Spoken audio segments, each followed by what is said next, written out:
Are we live? Are we live?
Oh my fucking god, dude! I'm the worst streamer ever. My fucking god, dude! I'm the worst streamer ever. My fucking god, dude! I'm the worst streamer ever. My fucking mic was muted. Alright, let me close the window because it's so hot.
Alright, holy shit! Now I can fucking see my screen.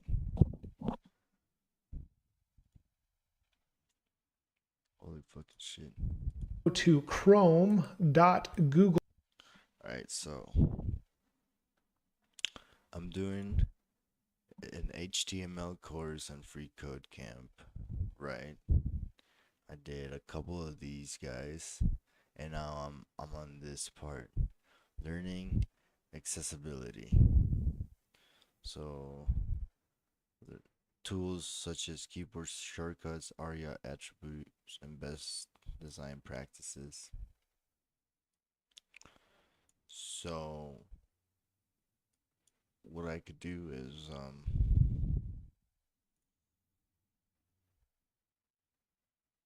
let's see. Head element, text basics, list types, add links, add images, semantic tags, create tables, forms and inputs, HTML project. Okay, so um I think I know what these are, right? The thing I would like to, I don't know what semantic tags are. We could see what these are. This page out over the lessons. The main thing that we have done correctly is add a hierarchy of headers. You only want one H1 per page, and this should be Alright, so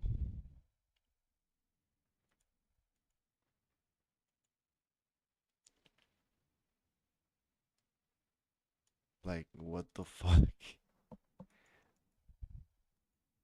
Display captures, properties, do this, okay. Thank you. an outline, much like you would have an outline for an essay or any type of paper topic you would write. So this is your title for the whole page, essentially. And from there, you can have multiple This is a video by freecodecamp.org. Learn HTML, full tutorial beginners. Okay, we're just looking at semantic tags here. H2 headers, which is one level down in the hierarchy, and they would define subtopics.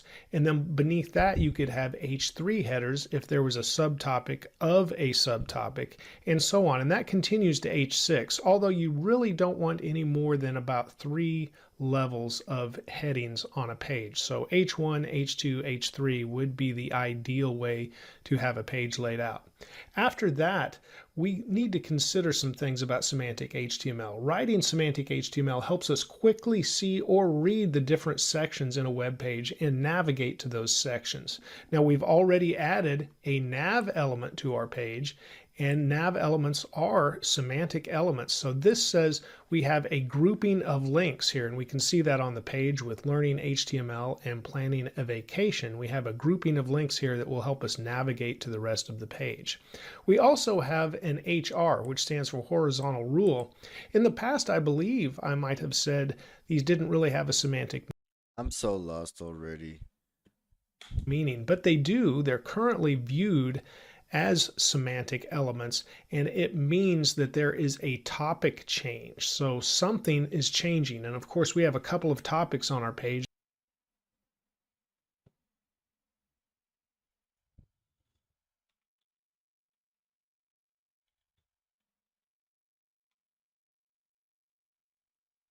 Let me start a GoFundMe.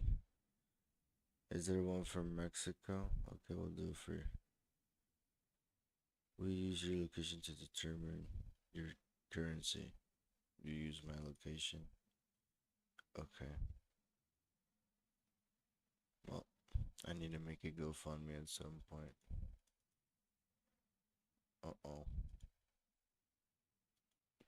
Uh-oh. Hello.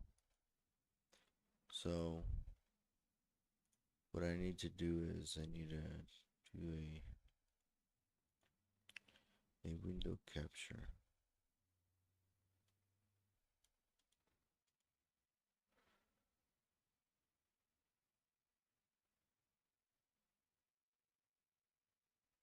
Public phony is a terrible fucking name for a fucking person that's just doing ads.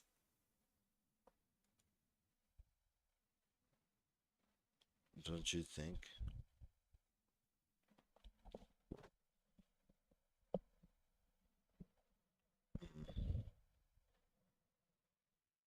I don't know if we're in the same situation, you know.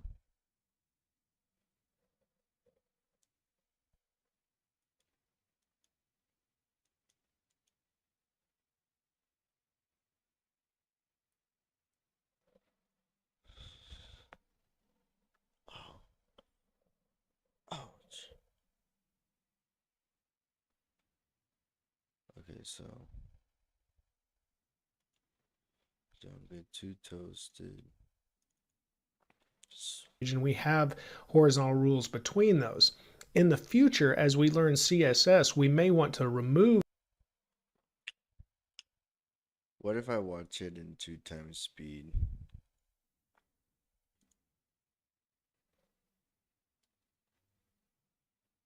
You know?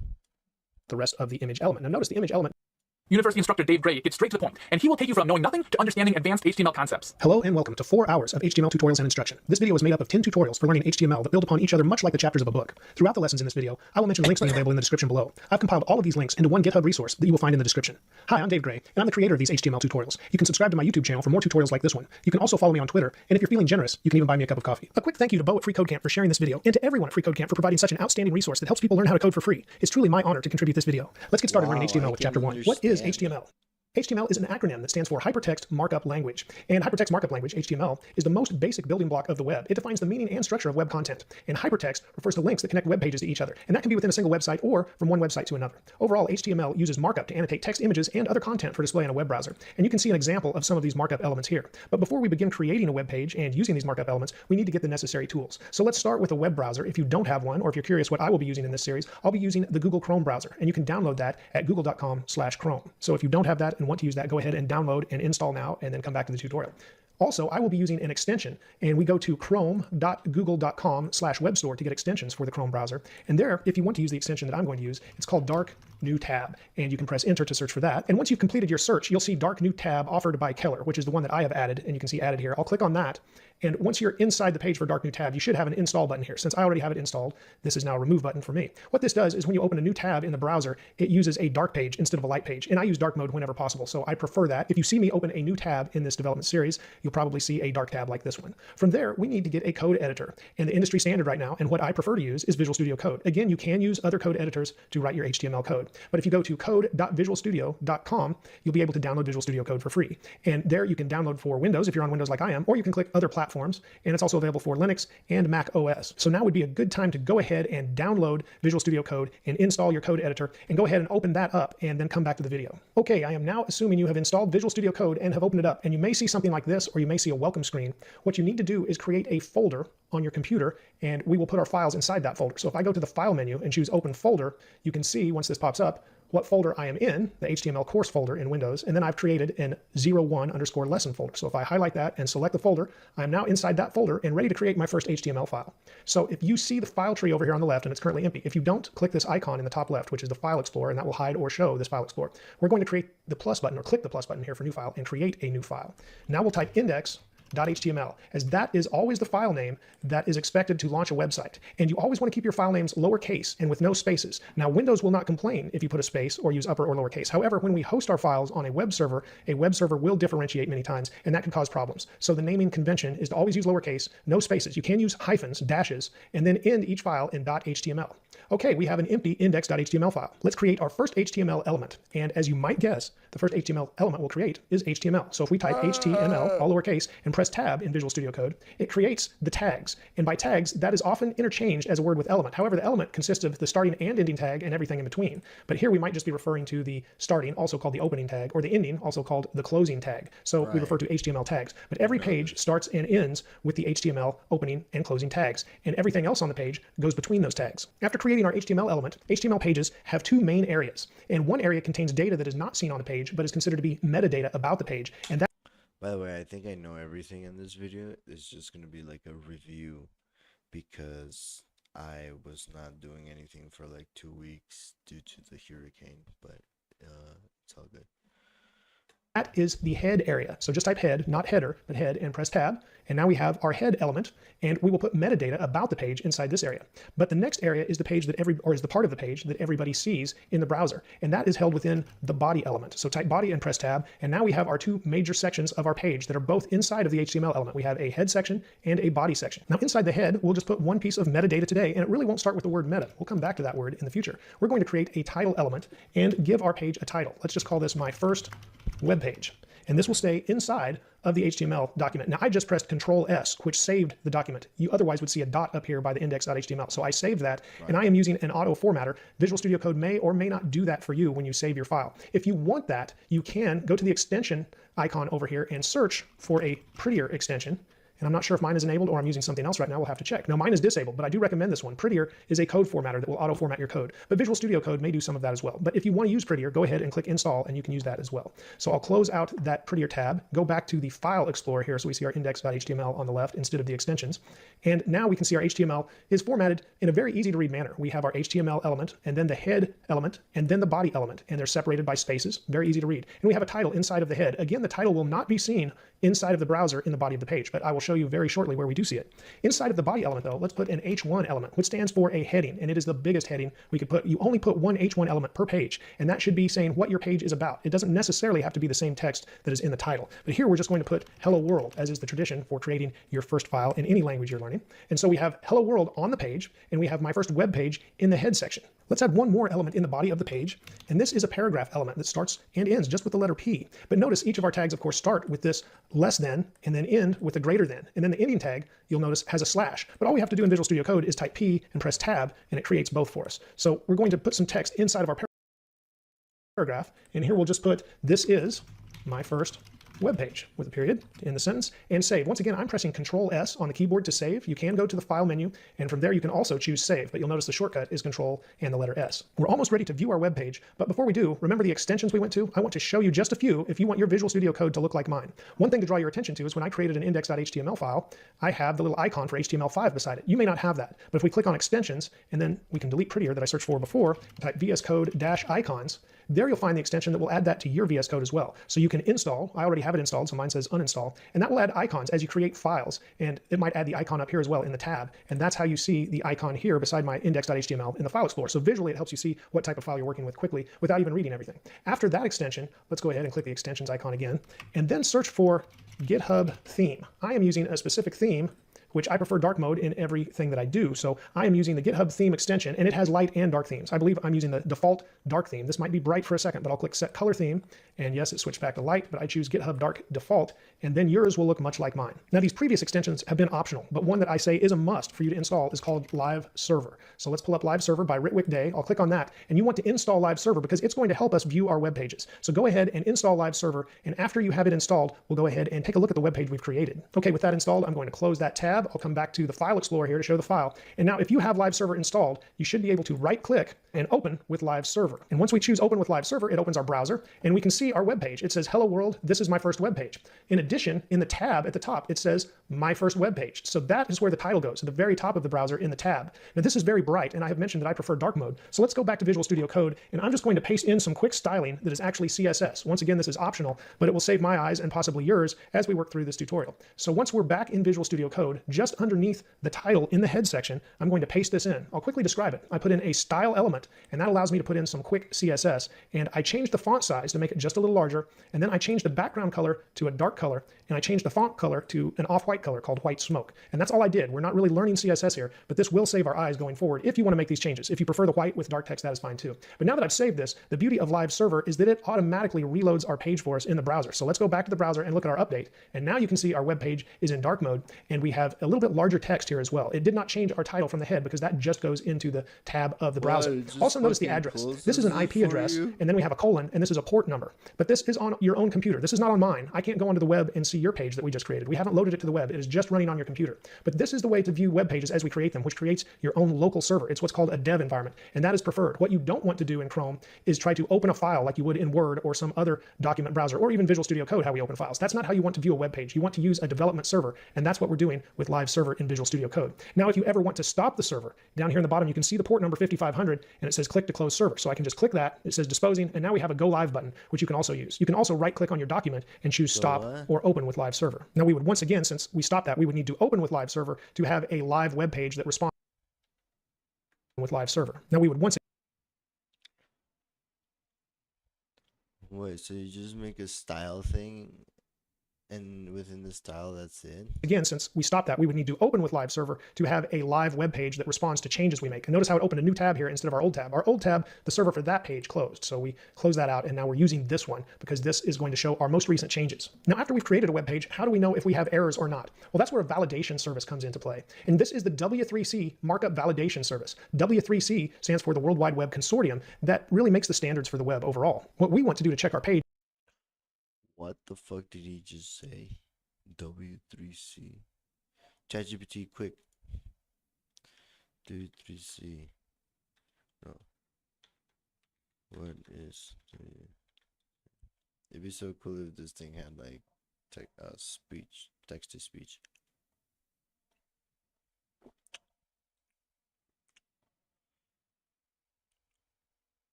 Developing web standards, ensuring interoperability.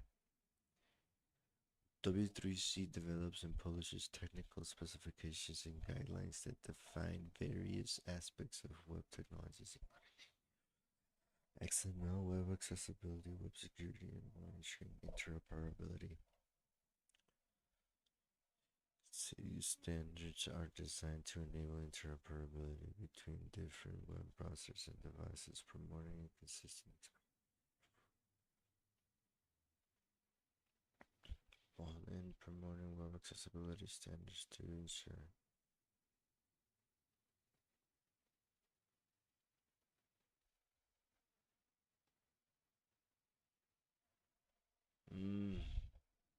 international collaboration that operates on a consensus basis and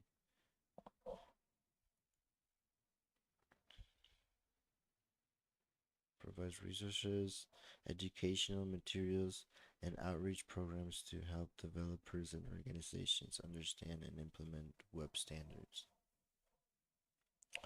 So these guys make like standardization of the rules. So it's accessible and it's like decent. These guys make the internet decent, and complying with it just makes you look good. obviously. Some well-known W3C specifications include HTML, CSS, WCAG, which is Web Content Accessibility Guidelines. The work done by W3C has played a crucial role in shaping the development of the World Wide Web and ensuring its continued growth. Oh, na, na, na, na, na. Oh, na, na, na, na, na, na, na, na, na, na. Let me see something.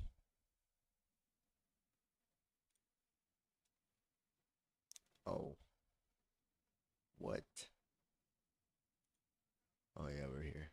Is click File Upload, because remember, our web page is really not on the web. It's just on our computer. Your web page is on your computer, and mine is on my computer. So let's click File Upload, and from here we're going to choose the file on the computer, and we get a browse window. And now I'm going to click HTML tutorials, and then I have an HTML course folder, and then the 0 lesson 1 folder that we just created. And there's the index.html file we've been working with. So I'll click Open, and now that it's here, we can click Check, and we're going to get some errors, and we'll go over those. Okay, now that we have checked our page, we have got a warning and a couple of errors. So there are things we need. What? How? How? It's a W3 validator, dude. I bet people are charging money to use this free service, bro. And they're just using it to access a website in order to fucking.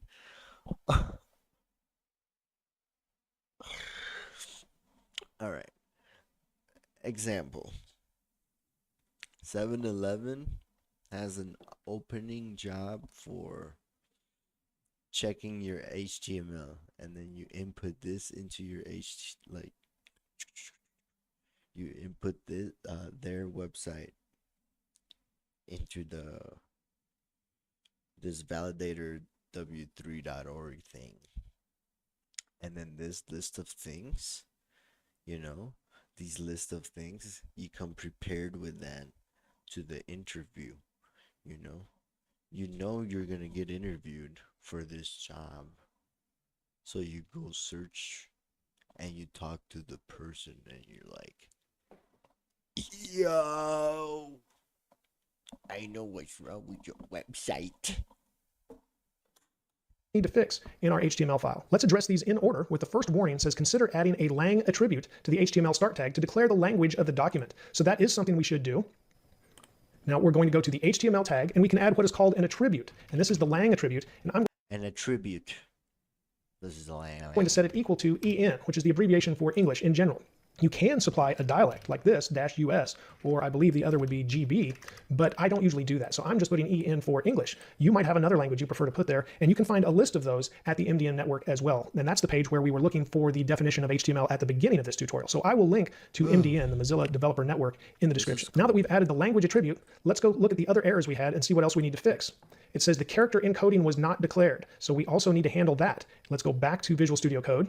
And now, inside the head, there is an element called meta. Earlier, I said the head stores metadata. Let me keep it all lowercase here. And here, we can set what is called the character set attribute inside of a meta element.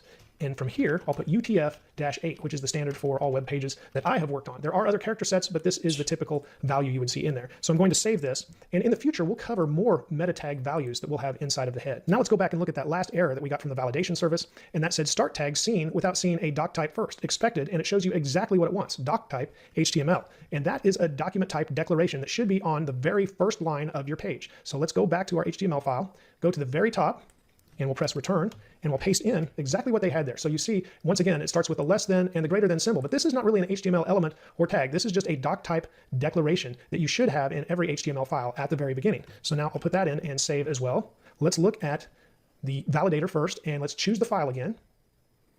And now I've selected the index.html to upload with our changes, and we'll click check. Document checking completed, no errors or warnings. So our document is just fine. Let's go to the tab with our page, and let's reload the page. And once we reloaded, everything looked great. So we've got Hello World, this is my first web page, and we still have my first web page in the tab at the top for the title, and we have passed all validation checks. Let's move on to what else might go inside of. Right. Okay. So it's like this. Tag type HTML.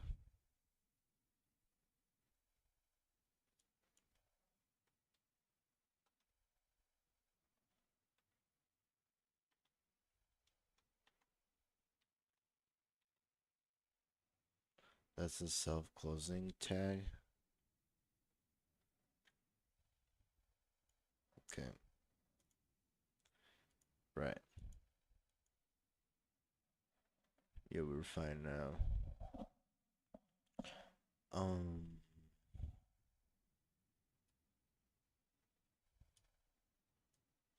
Doo-doo-dum, dum, doo-dum.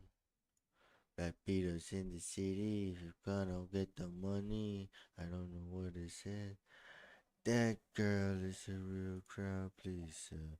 I got ADD, so I'm gonna stop doing this.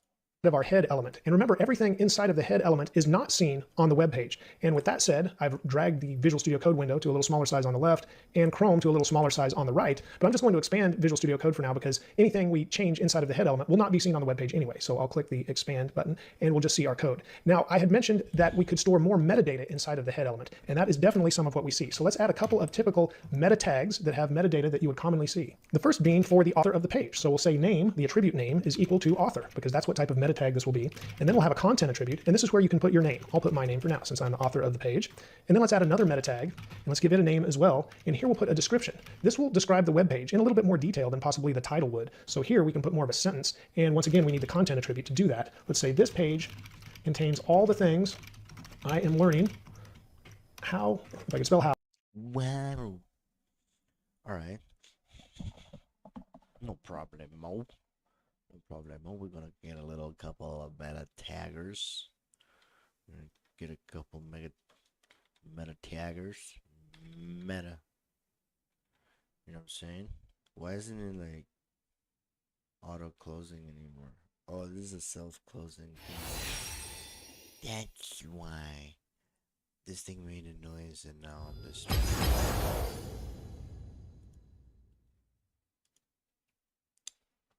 We'll do it like this. If it's not ranked, then it's that makes sense. That's what hard stuck people.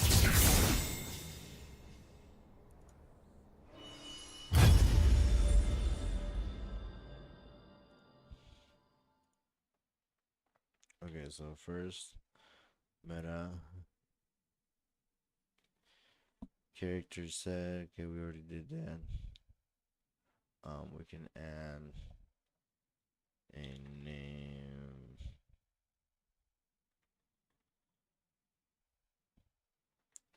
So it's like adding like attributes to the thing.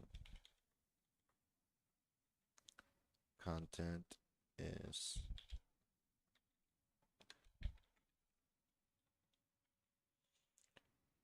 it's gonna be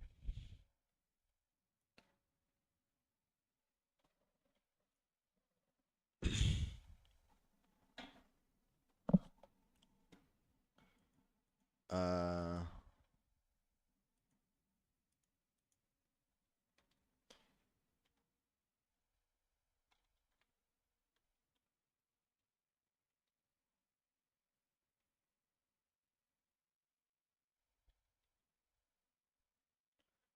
in a description and the content holds the description and the content is gonna say something like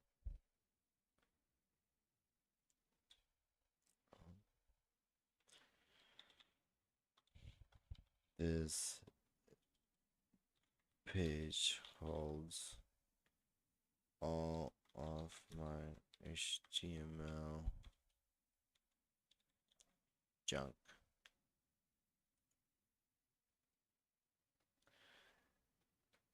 And now, just gonna close this.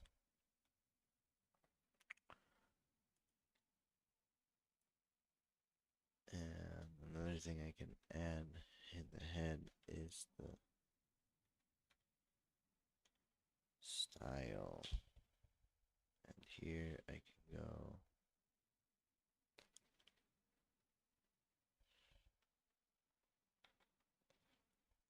HTML tag.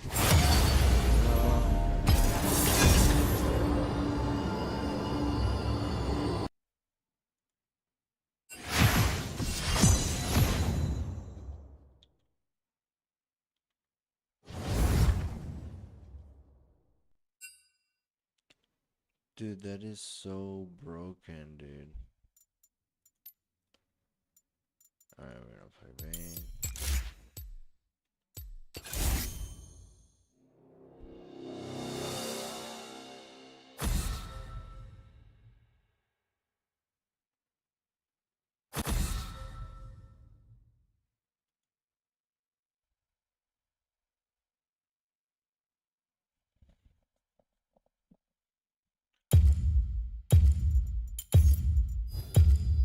Shall I turn in my badge and rifle as well?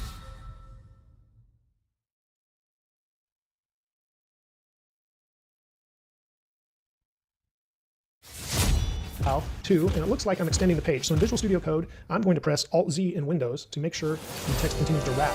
And then I'll say all the things I am learning how to create as I learn.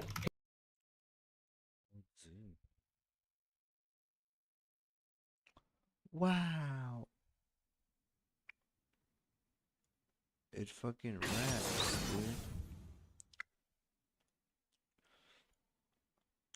dude. HTML. There we go. Now after that, of course, you still need to close the meta tag and Control S to save. And again, I got the words to wrap. Let's go to the view menu. If you scroll all the way down, you can see word wrap is Alt Z. It may be something different if you're on Mac or Linux, so you might want to check the view menu under word wrap if you want your words to wrap and not just extend forever to the right. And then this is the mini map.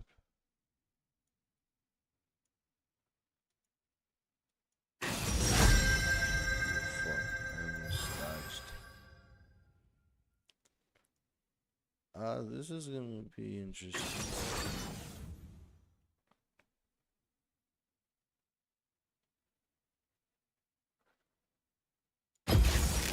Let us hunt those who have fallen to This is gonna darkness. be easy, actually. So I think I could juke Rakan if I play it correctly.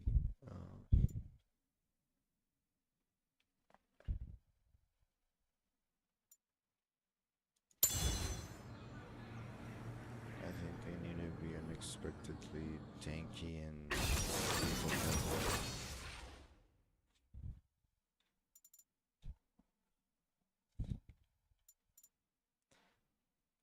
just farm.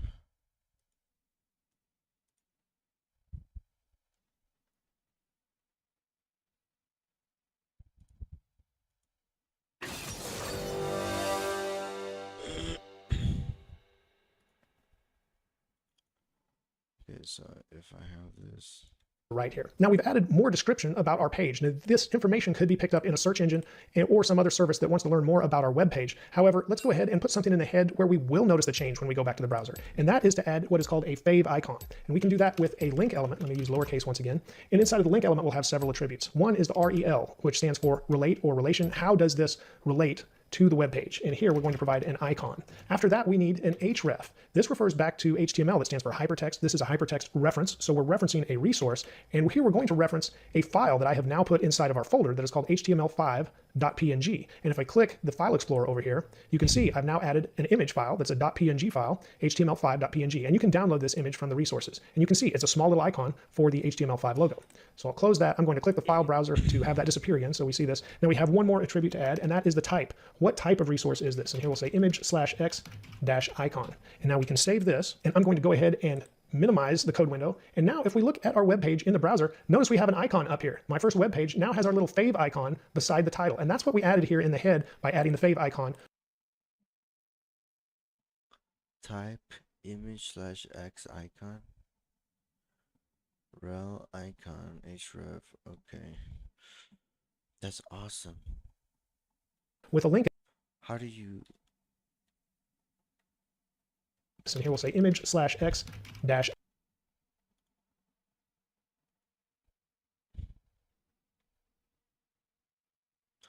How do you...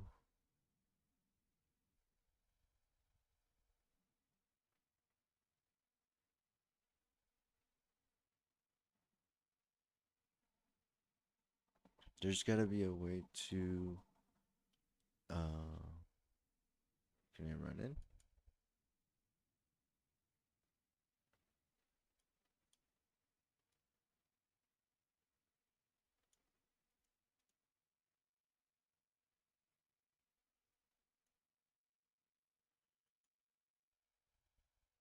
Okay. Do that JS run and debug.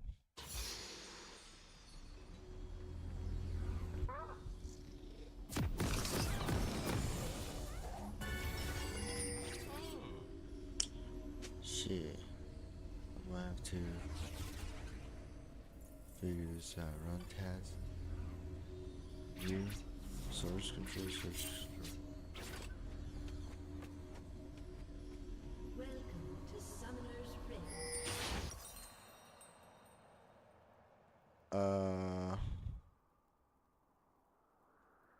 I guess I'll go this for the trades.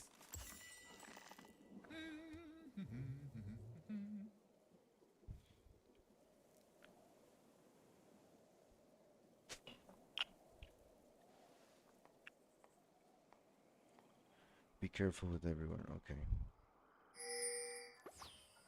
Iron. The dark should fear me. Minions have spawned.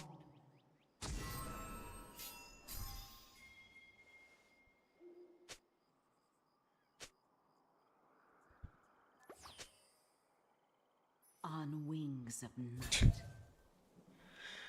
Jonas is QWERER.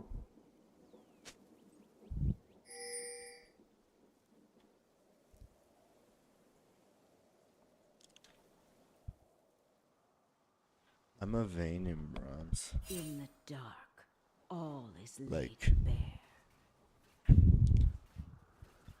Like I can pop off, but I can't pop off. You see what I'm saying? Like I can pop off, but I can't pop off. Breathe in the Right? atmosphere. Get one here. Beware. Okay, we get this minion. And then we poke. We roll. We poke. It's a fair trade, but I have 2 potions on this guy. We get this minion. Evil lurks around everyone. We roll. Oh.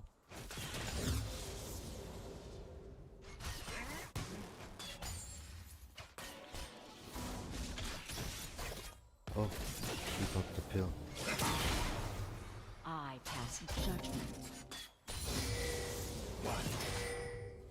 He popped his potion.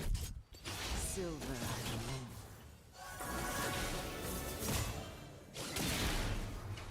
I just gotta watch his passive. Watch the support. And we'll do like this. Death. This is the bait right here.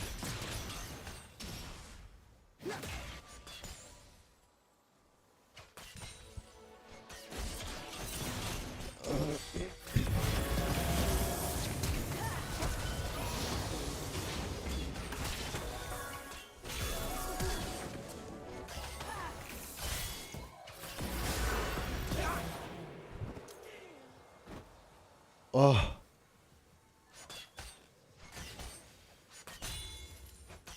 They will be purified. I wasted ghost. No. No.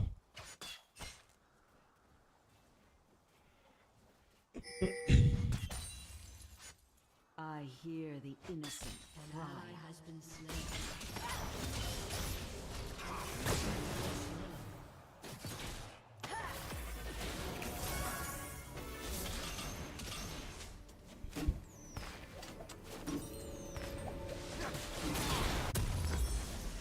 I smell black magics. Oh my god, I am so strong.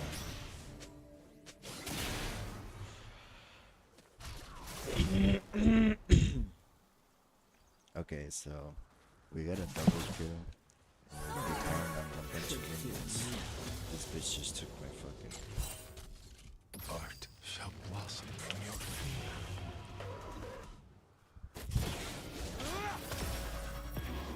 Oh,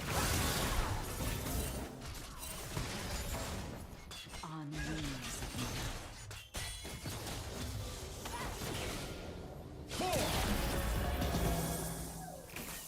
nice poke. Okay, I just focus minions and I dodge.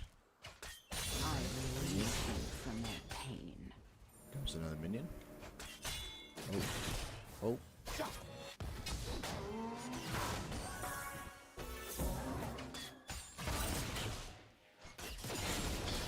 I gotta be more precise with my shit.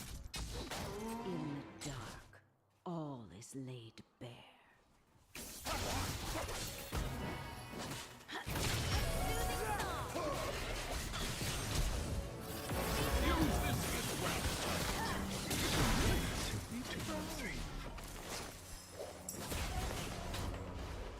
What the fuck was that?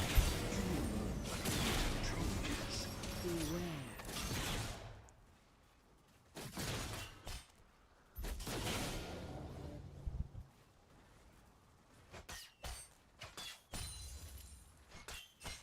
This is so bad. Where am I staying? Cleansing blood with silver.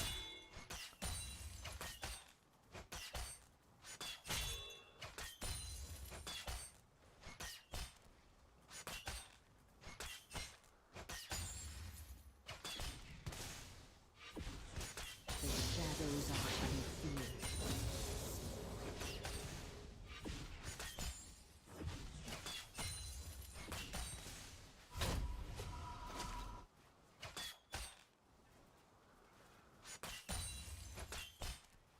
I need to I see pass us. judgment.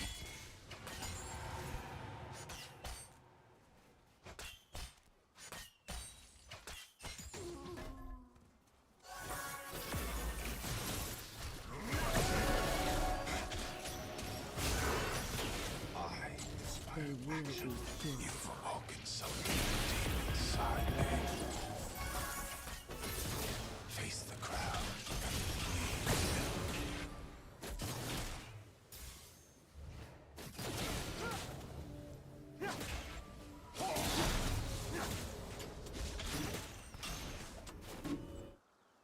I hear the innocent. They're gonna try to cry. dive.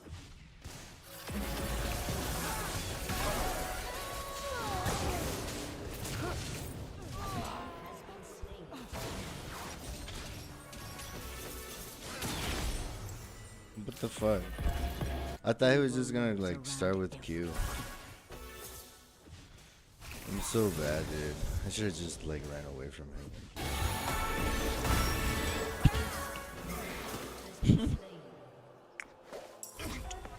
See, like, I smell black magics.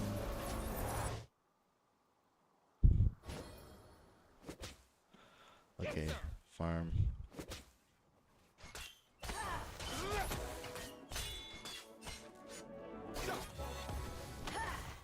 The dark should fear me.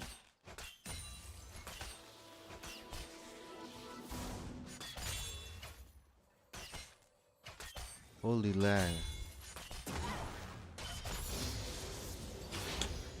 Bro, what is this lag? In the dark, all is laid bare.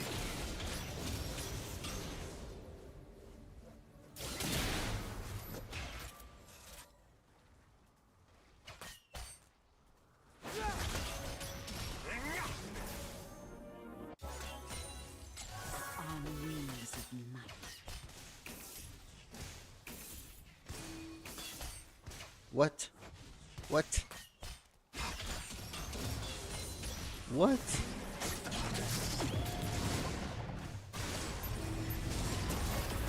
Those are to be feared. What?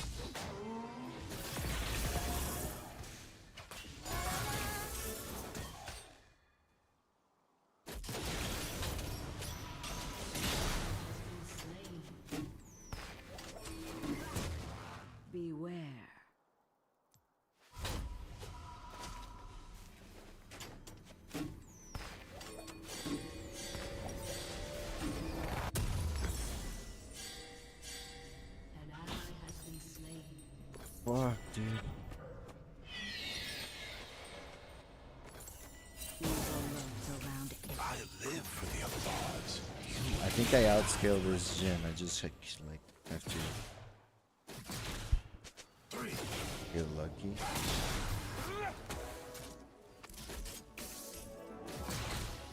This other mana.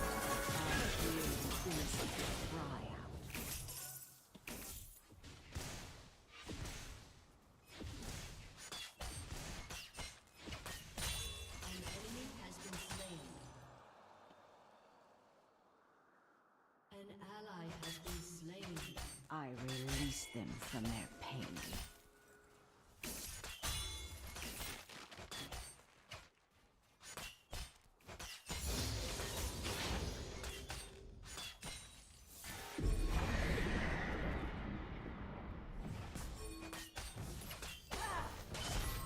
I smell black magics. Use top. There's a free play.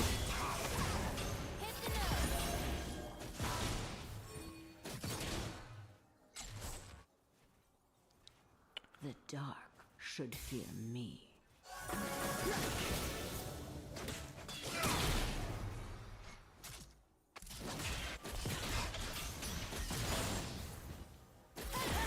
My work shall transcend.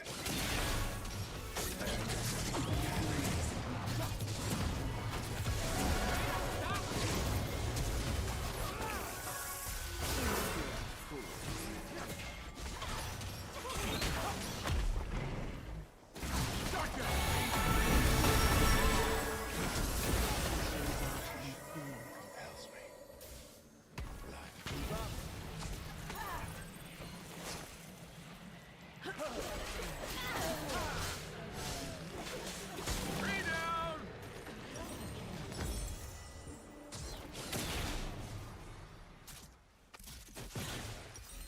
Bruh.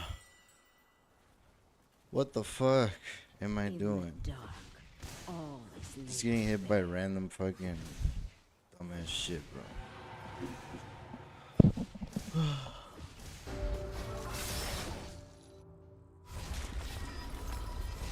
No way.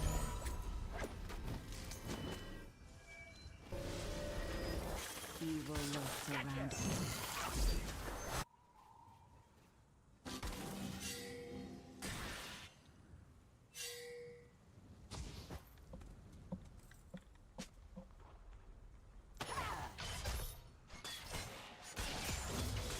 Cleansing blood with silver. I'm fucking lagging, dude.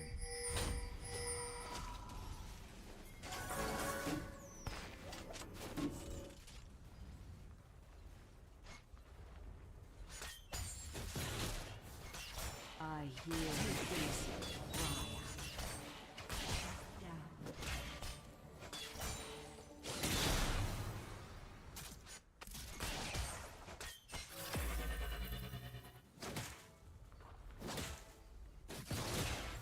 Gotta let Wu carry. Now that is what I want to see. I have to let This Wu. comes Beware. only in the This most fucking idiot. or on fire.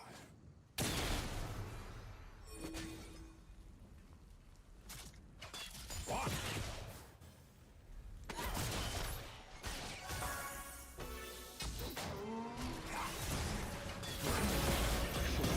Me.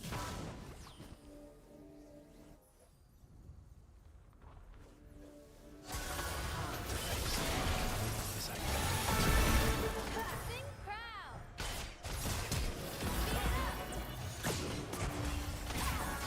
I smell black magics.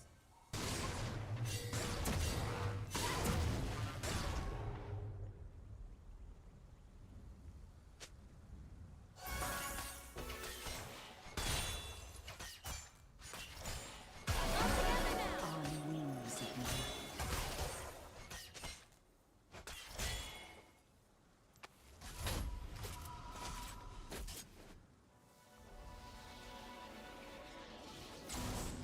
Gotta wait a minute. Shadows are to be feared.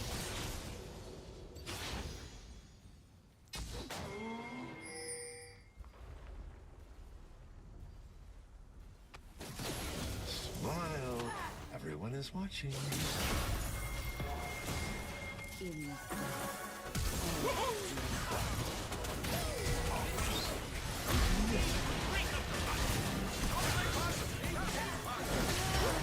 What?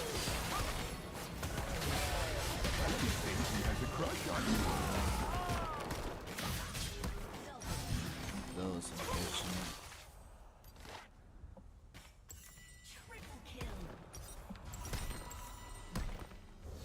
Okay.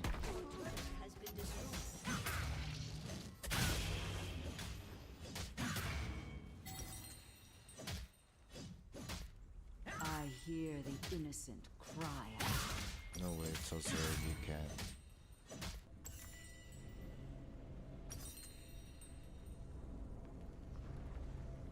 Yeah, I think I'm gonna go with these boots. And Ginsius is gonna be Beware. okay. I think. I hope. I just gotta stay in the back and do like my passive damage. Nothing fancy. Just go with Wukong. Look at map. Right here, I'm gonna have to defend somehow. Evil lurks around every corner.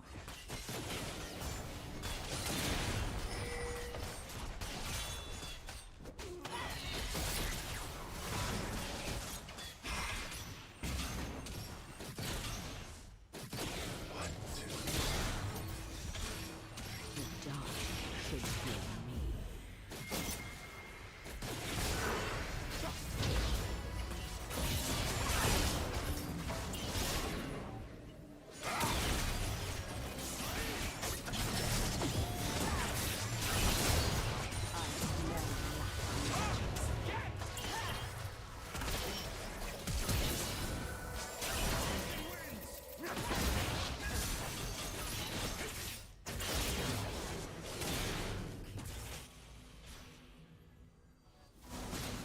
On wings of the night.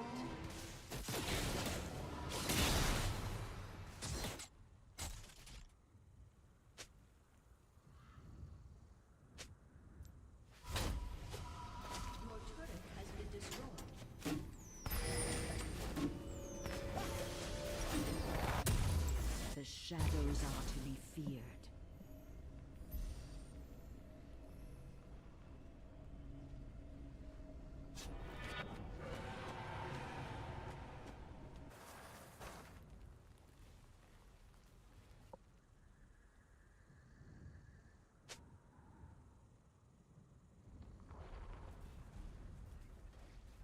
An ally has been slain. An ally.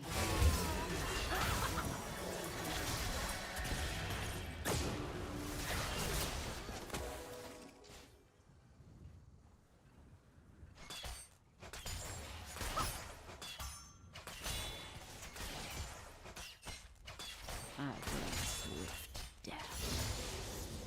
Purge with silver.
cleansing blood with its silver.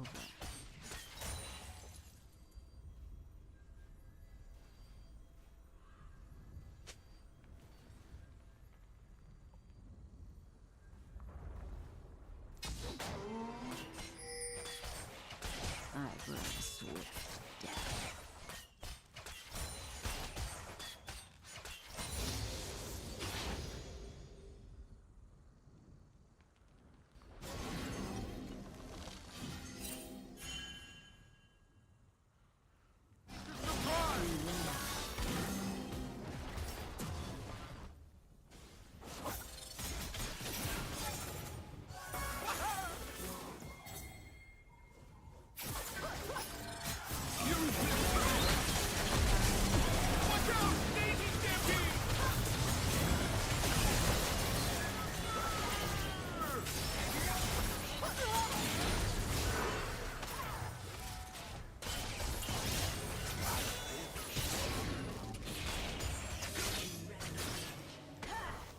The dark should fear me.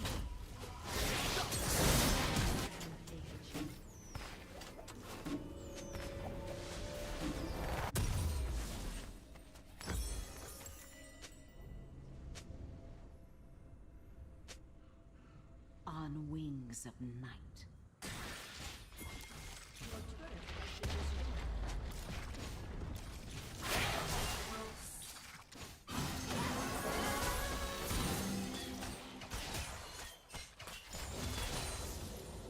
I smell black magics.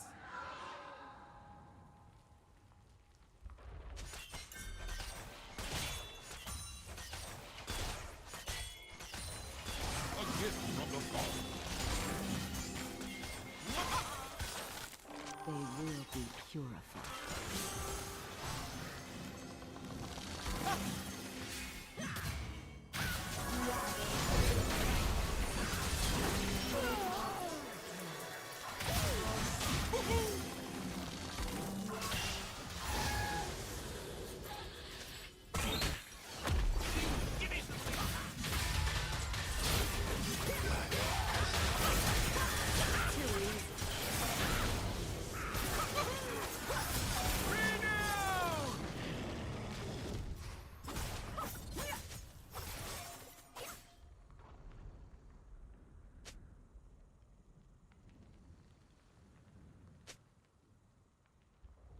The shadows are to be feared.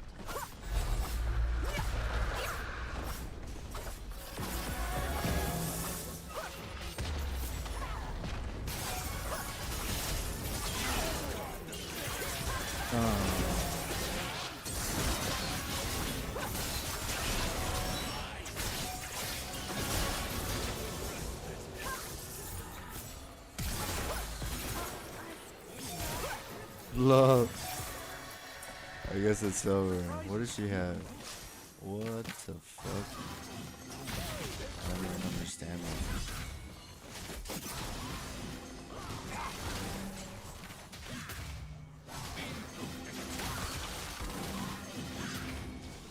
$100%.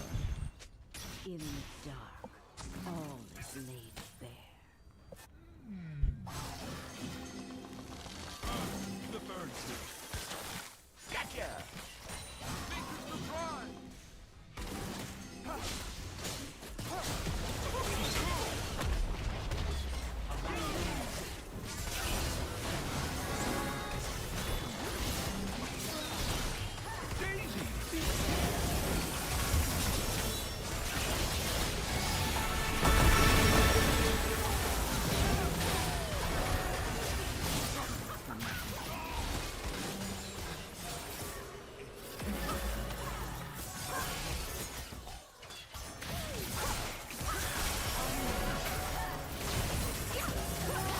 Are you serious? I suck. Fucking minion, bro. My input was bad.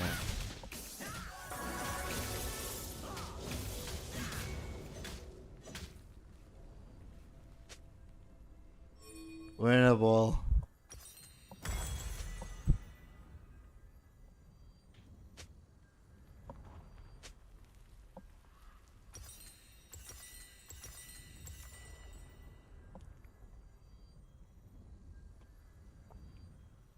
icon. And now we can save this, and I'm going to go ahead and minimize the code window. And now if we look at our web page, I hear the innocent cry Huh? out. Winnable, winnable, winnable, winnable. I'm using like a aesthetically pleasing keyboard, so it's not like my actual gaming keyboard that I've been used to for like 10 years. Around every corner. So that might have something to do. There's like lag that I don't even know about. Playing with different things that I'm used to. And An ally has been slain. Good night, Seraphine. She's ass. On wings of No way. No way.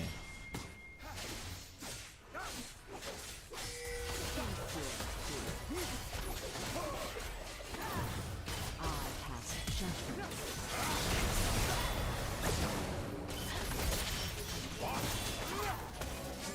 Please. Push!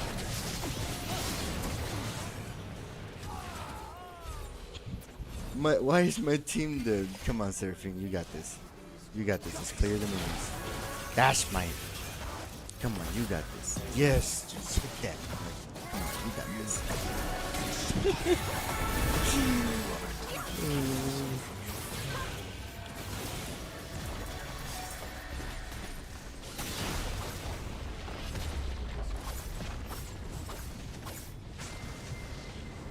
Wukong, you lost us the game.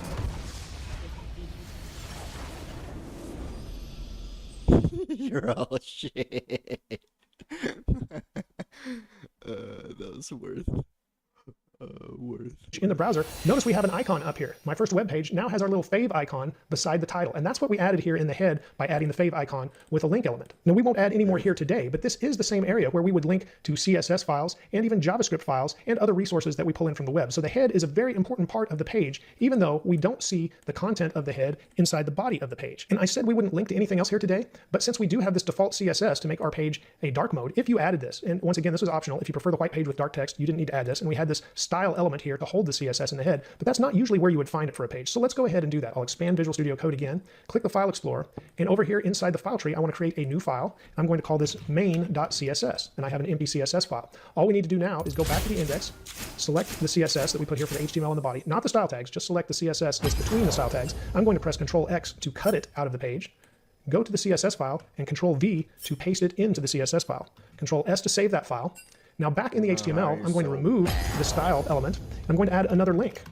And here for the rel, not ref, but rel, we have a style sheet because we're adding a CSS style sheet. Our href will now point to our CSS, main.css specifically, and our type, which isn't actually required anymore, but since we have Wait, so he made a main.css file, I'm going to call this main.css, and I have an empty CSS file. All we need to do now is go back to the index, select the CSS that we put here for the HTML in the body, not the style tags, just select the CSS that's between the style tags. I'm going to press Control X to cut it out of the page, go to the CSS file, and Control V to paste it into the CSS file. Control S to save that file. Now back in the HTML, I'm going to remove the style element, and I'm going to add another link. And here for the rel, not ref, but rel, we have a style sheet because we're adding a CSS style sheet.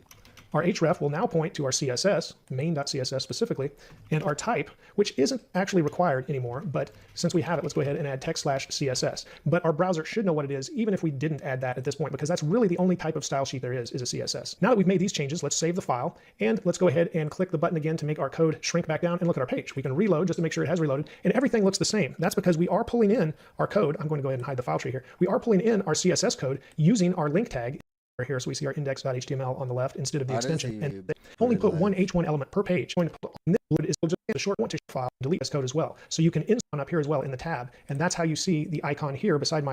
We'll add that to your VS Code as well. So you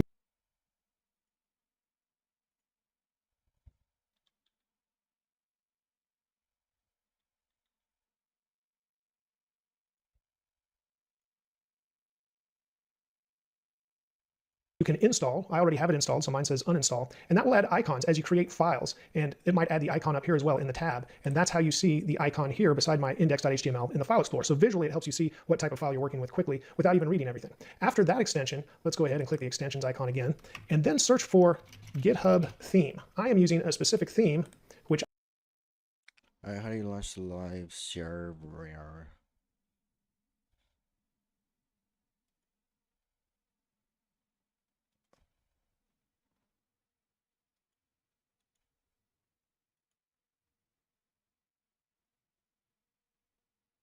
Oh.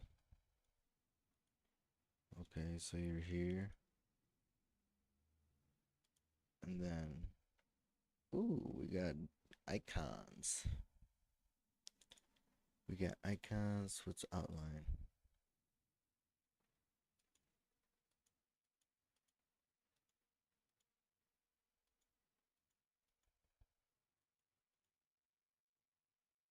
New folder, new file.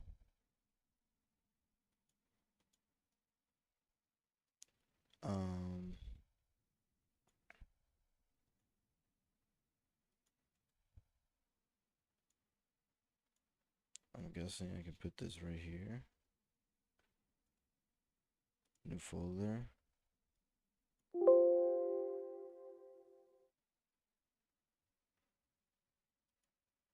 No.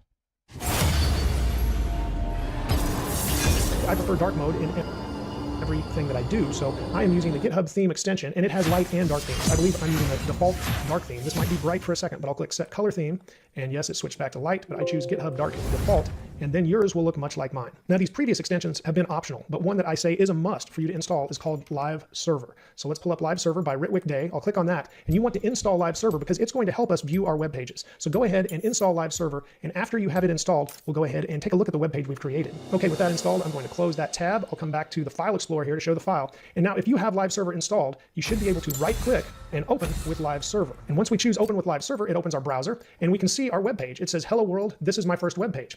In addition, in the tab at the top, it says, "My first web page." So that is where the title goes, to the very top of the browser in the tab. Now, this is very bright, and I have mentioned that I prefer dark mode. So let's go back to Visual Studio Code, and I'm just going to paste in some quick styling that is actually CSS. Once again, this is optional, but it will save my eyes and possibly yours as we work through this tutorial. So once we're back in Visual Studio Code, just underneath the title in the head section, I'm going to paste this in. I'll quickly describe it. I put in a style element, and that allows me to put in some quick CSS, and I changed the font size to make it just a little larger, and then I changed the background color to a dark color, and I changed the font color to an off-white color called White Smoke. And that's all I did. We're not really learning CSS here, but this will save our eyes going forward if you want to make these changes. If you prefer the white with dark text, that is fine too. But now that I've saved this, the beauty of Live Server is that it automatically reloads our page for us in the browser. So let's go back to the browser and look at our update. And now you can see our web page is in dark mode, and we have a little bit larger text here as well. It did not change our title from the head because that just goes into the tab of the browser. Also notice the address. This is an IP address, and then we have a colon, and this is a port number. But this is on your own computer. This is not on mine. I can't go onto the web and see your page that we just created. We haven't loaded it to the web. It is just running on your computer. But this is the way to view web pages as we create them, which creates your own local server. It's what's called a dev environment, and that is preferred. What you don't want to do in Chrome is try to open a file like you would in Word or some other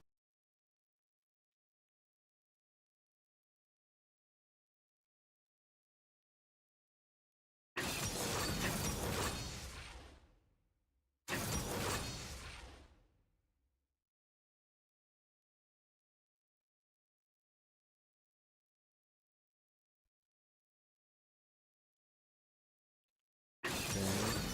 So this is project. This is a workspace. Add folder to workspace. Let me go to my desktop and let me hit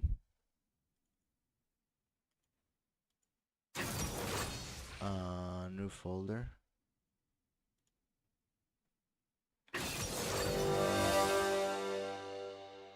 HTML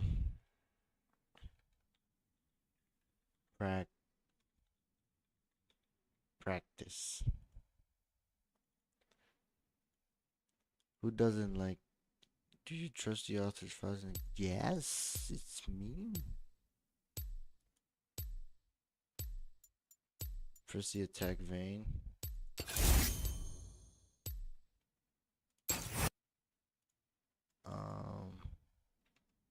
Okay, so now if I have this in here and I hit open with live server, it's gonna ask me what the fuck, and then it's gonna go to the best website ever. Okay, it don't got anything because I need stuff in the body. Let's do a H1.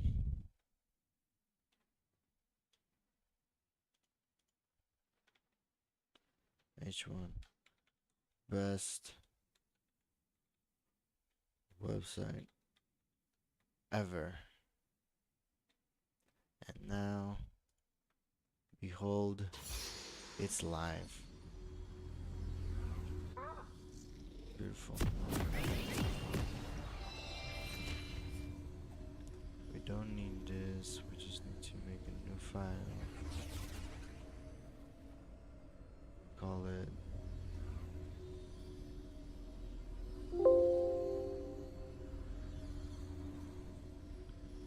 Welcome to Summoner's Rift. and that's CSS. 30 seconds until minions spawn. Okay, The dark should fear me.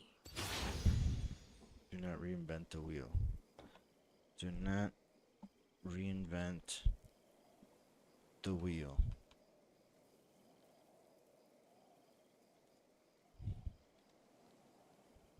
All we have to do is In the dark, try to remember all what is Tarek laid does. bare. Minions have spawned.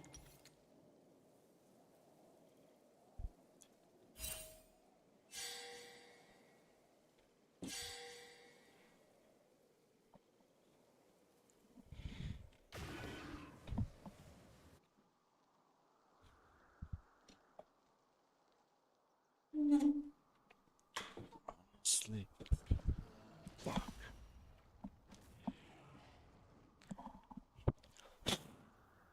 Fucked up. The shadows are to be feared.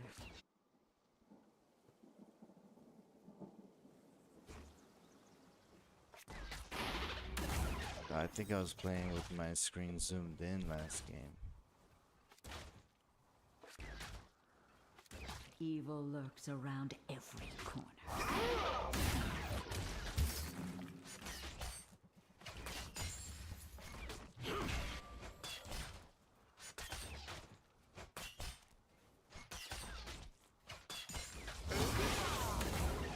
I hear the innocent cry. Rich and Brand. Deadly combo.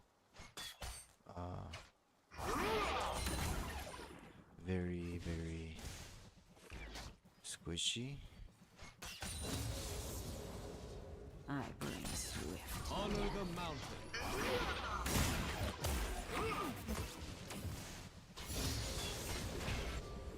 Purge with silver. Gotta be careful here.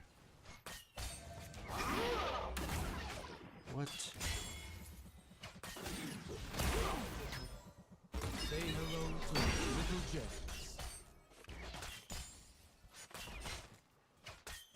Beware.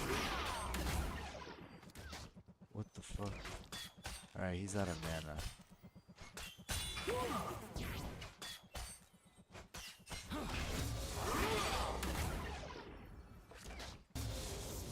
Okay, I can't stand still.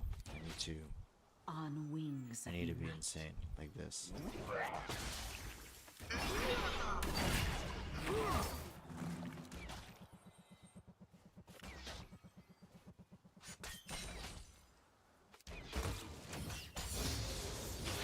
I smell black Alright, you're gonna hit magics. me like that?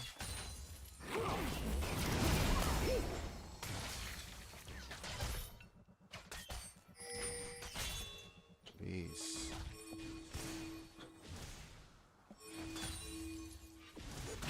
In the dark, always laid. Alright, he's out of mana.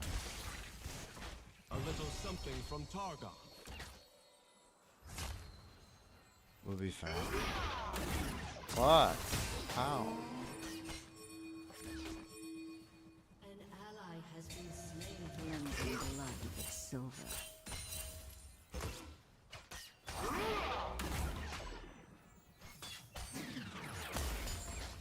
How, dude?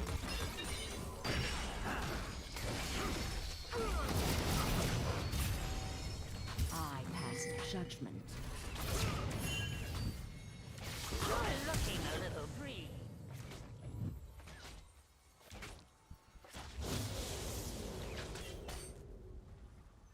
An enemy has been slain. They will be purified.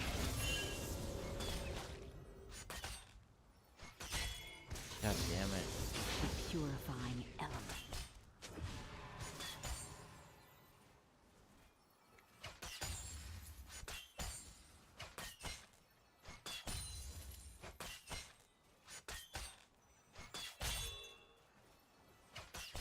I release them from their pain.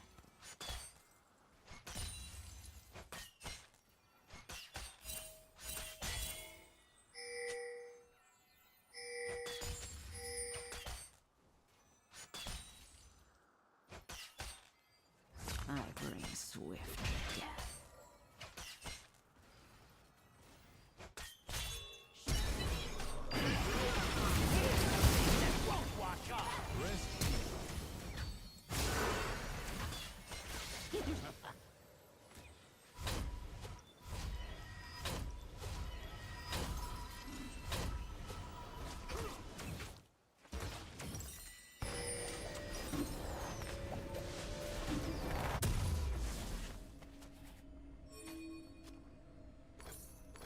An enemy The has been shadows slain. are to be feared.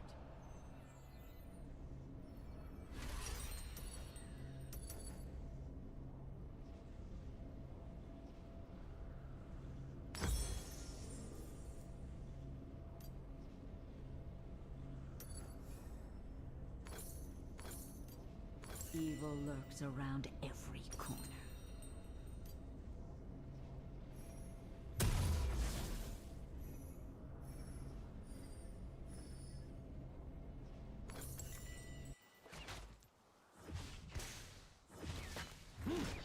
Fuck.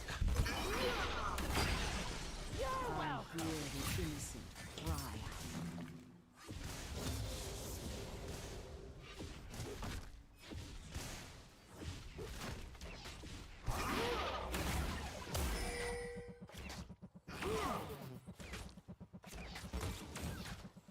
The dark should fear me.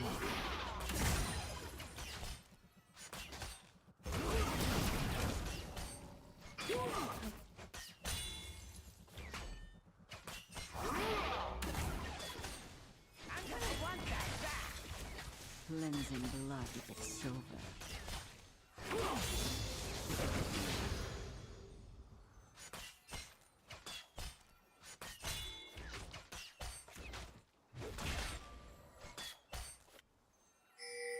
Now, there's a smell you can feel.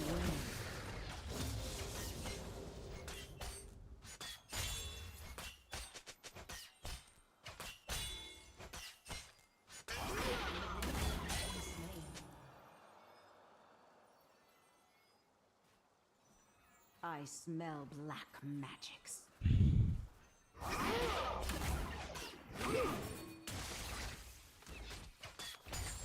Okay, wasting resources.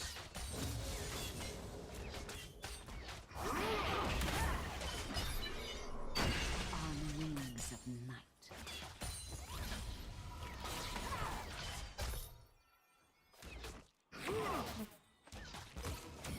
Yeah, he's playing just the all-in Twitch.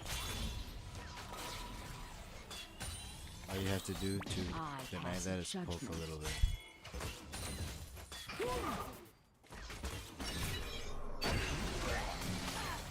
Embrace the cosmos.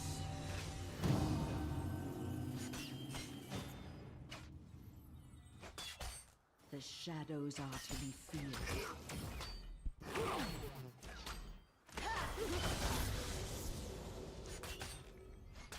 I could just use all my mana to do this. fucked. I If release he them chooses to from stay, their he might get denied a lot of shit. I was hiding. He's getting denied on the back. Crack their resolve. They will be purified.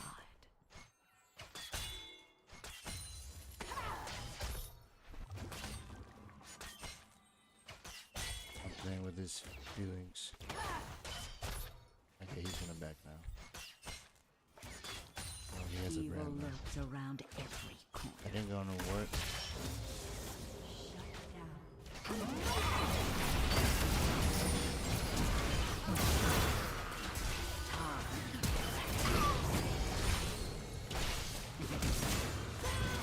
Yes. I think swift death.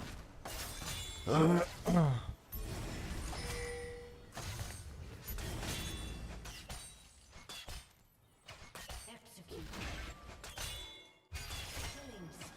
Okay, so we keep the Twitch low, and the Brandon's I gonna hear the innocent cry. pressure, and then the Twitch needs to be like full health in order to make the double kill. Against the Vayne, Vayne just like a passive, bro. She just does damage no matter what.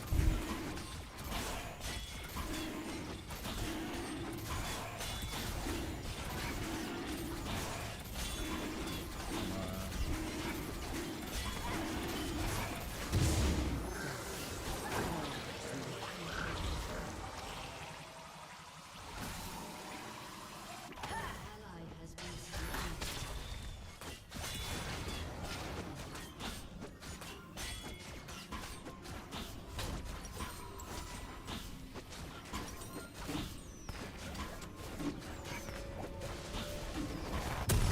Beware.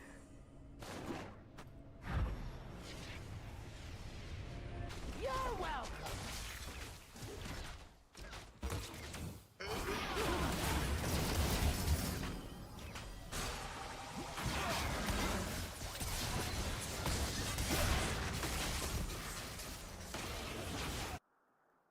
I smell black magics. Here's something that won't wash off.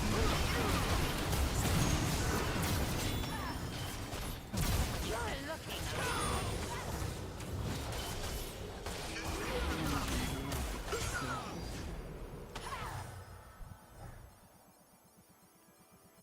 An ally has been slain.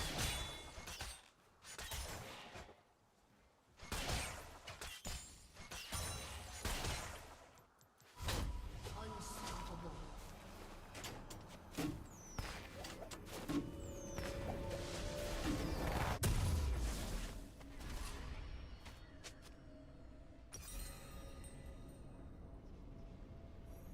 On wings of night.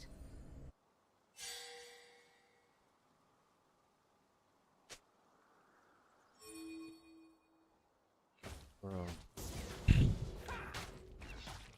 Kyrick is such a good fucking support for Vayne.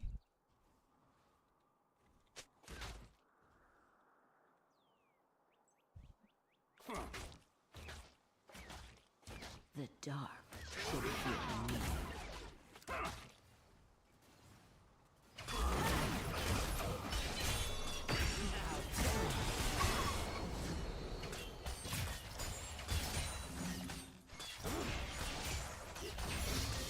The shadows are to be feared.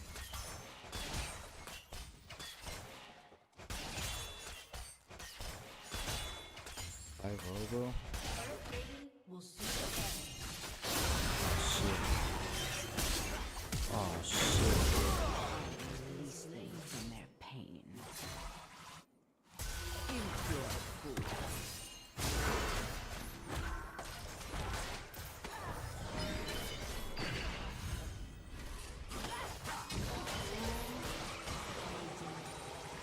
I hear the innocent cry.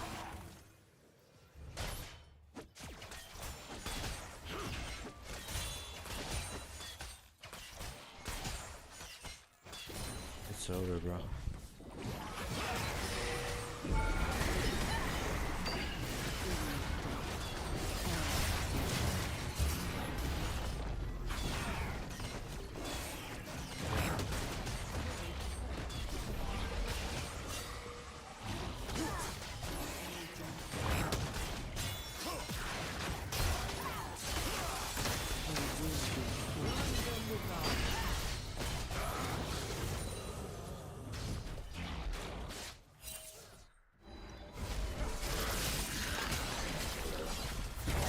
No.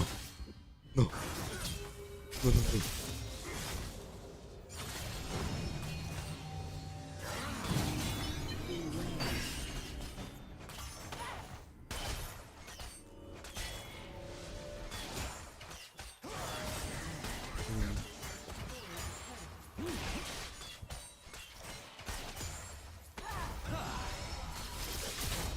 no. Evil lurks around.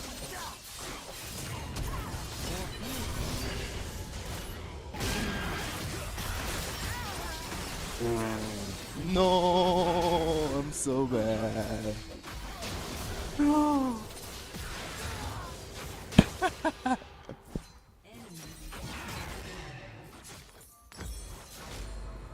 Well.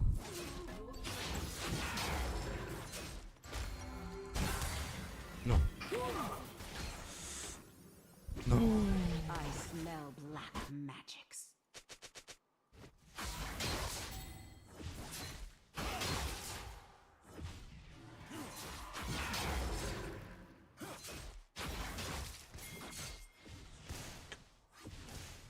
Take your Papa John. The dark should fear me.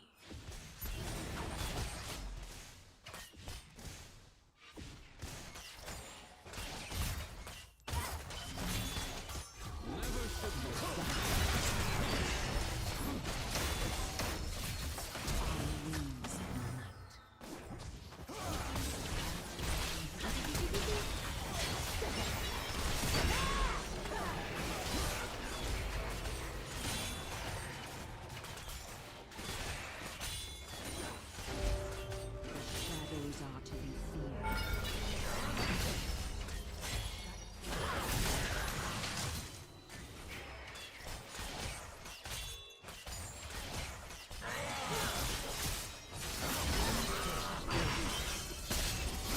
I pass judgment.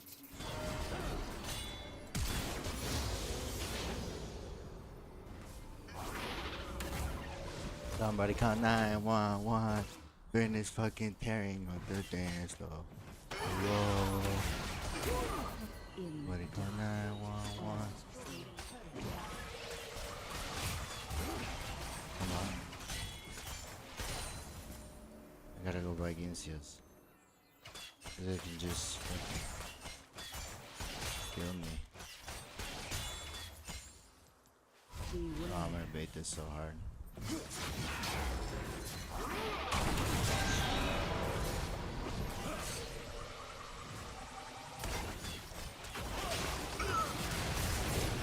Come on, get the turret. I got it.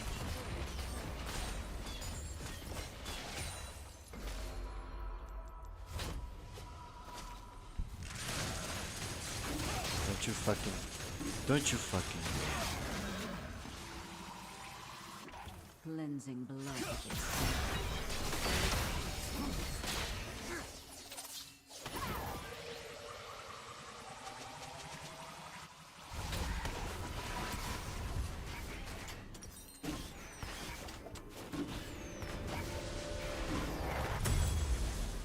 Evil lurks around every corner.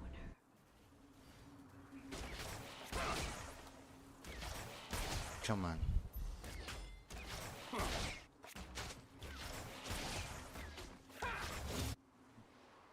I need to be able to kill anything. The dark should fear me. Wait, you don't want to contest this.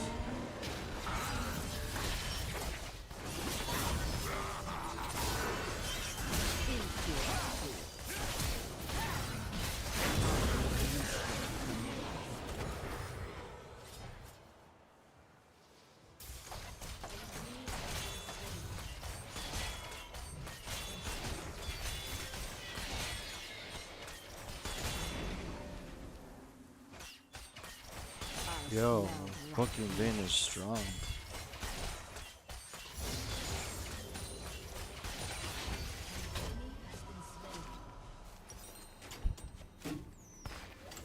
Oh, I can get another lane. I can get another wavy. They will I got be red buff here. purified.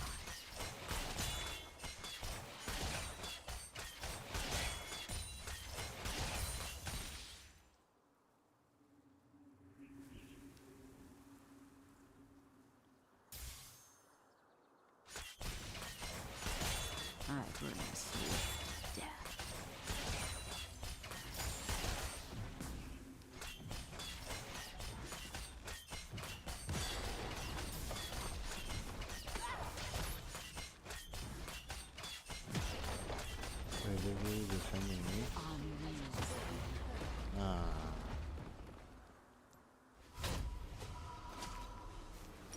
Ah, man.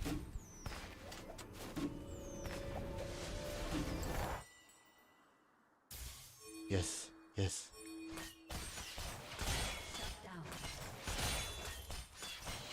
Wait, what? I pass judgment. We're down two players.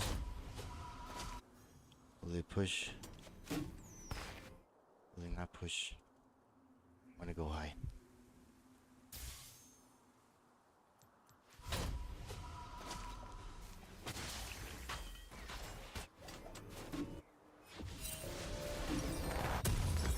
In the dark, all is laid bare. Oh my lord. No way that brand is doing damage. No. Retrieve.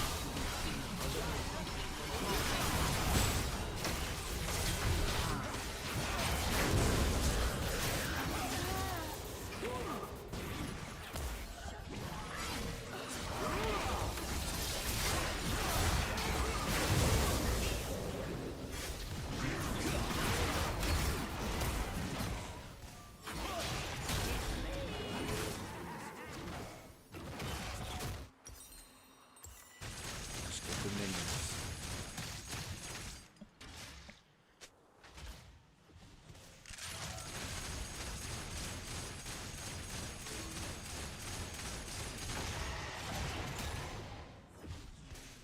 Beware.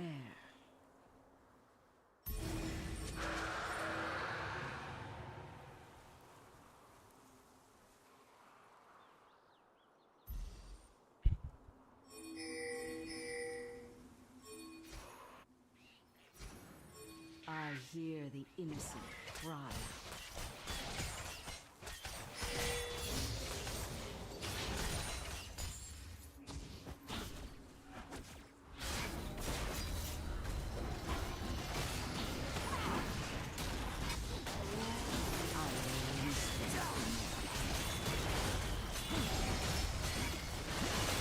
Doing hella damage.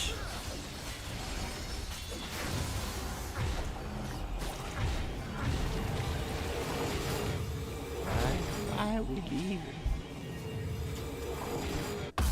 The dark should fear me. That's a good teleport.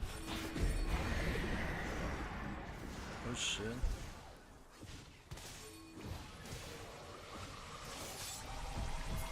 That's a good. This is a good fucking play right here. Evil lurks around every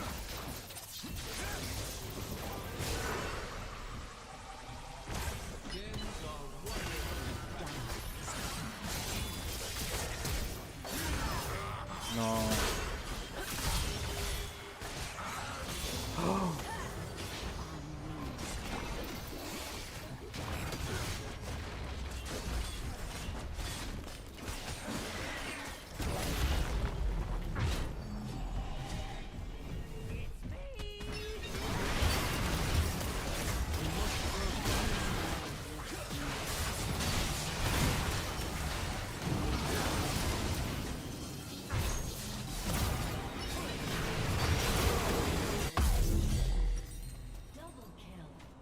Get back in their face. That was terrible. In the dark, all is laid bare. All we had to go do was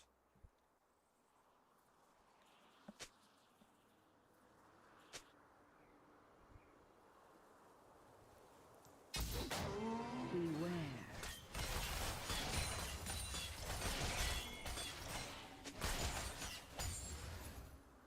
I can't even spell with this.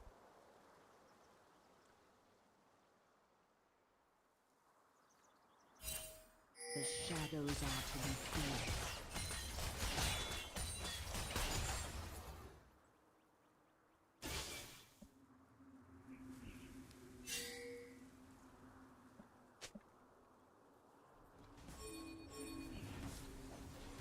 The dark should fear me.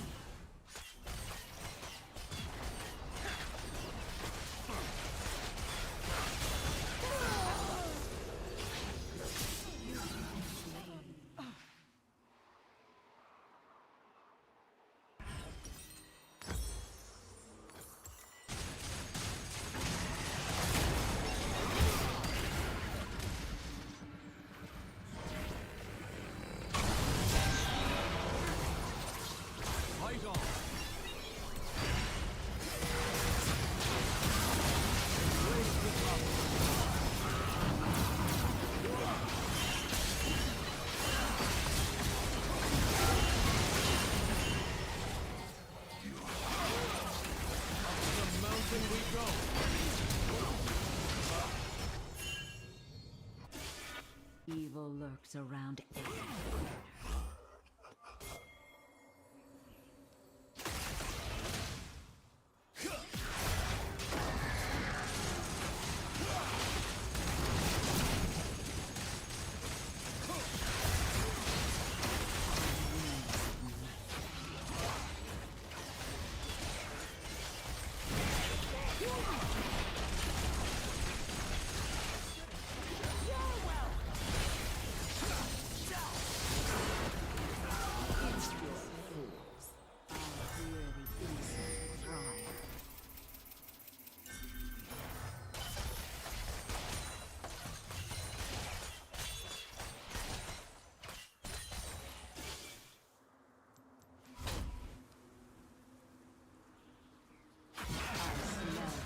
Magics.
I'll be right under in the dark. All is laid bare. The enemy's inhibitor. No way, bro. This is.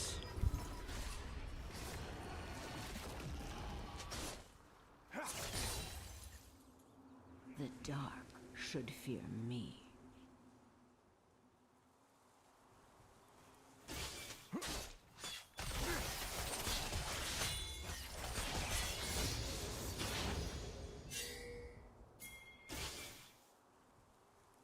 The shadows are to be feared.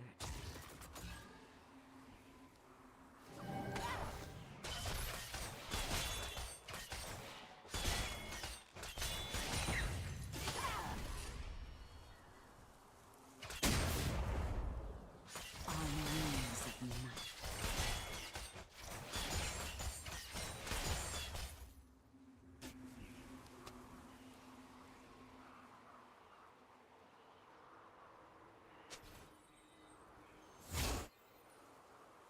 I hear the innocent cry.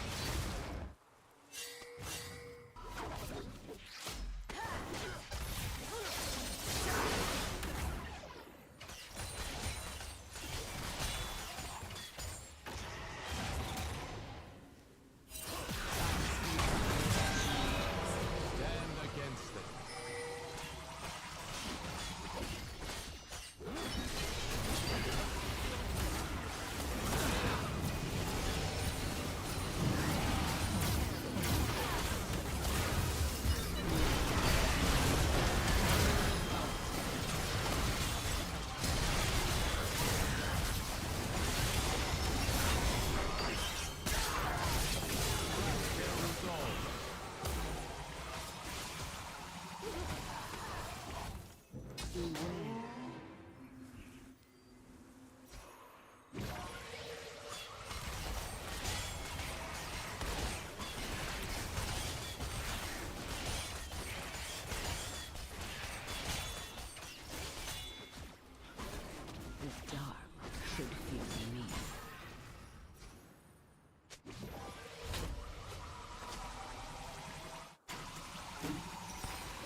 this might be a All bad is idea. laid bare.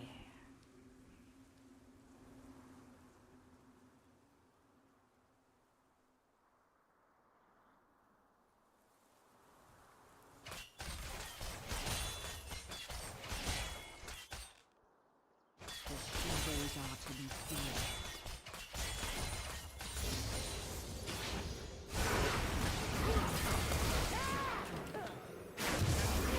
Bro, that was the best shit ever.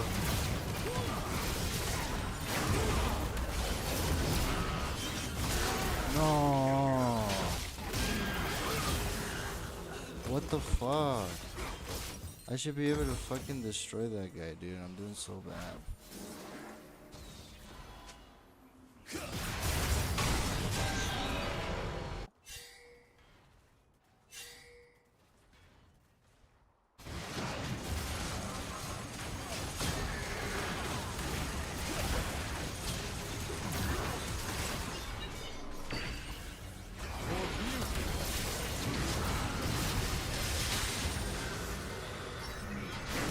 No, no.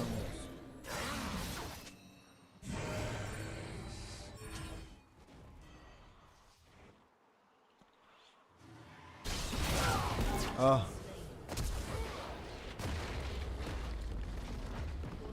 Has destroyed. I smell black magics. Okay, I Ally got has been this. slain. Yeah, just push back.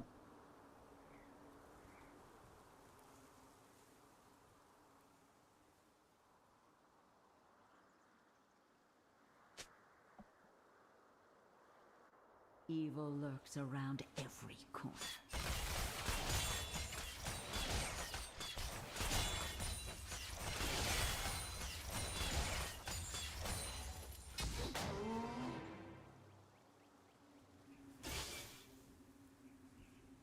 I hear the innocent cry out.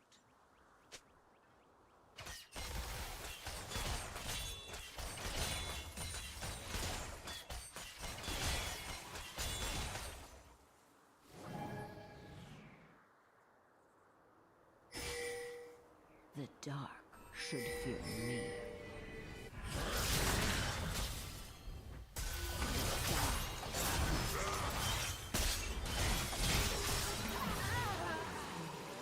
What? How did he fucking know I was gonna like spin that way?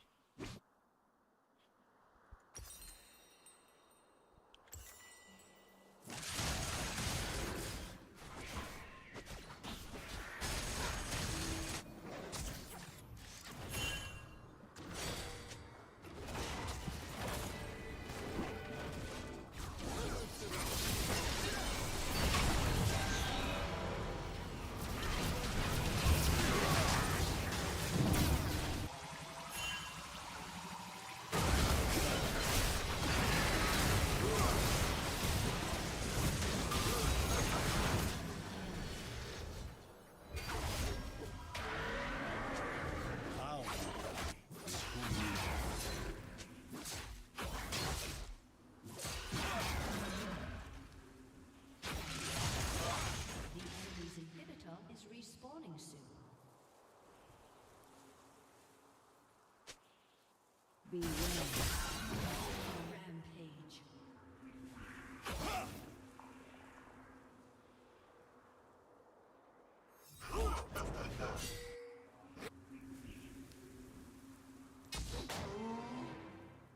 The shadows are to be feared.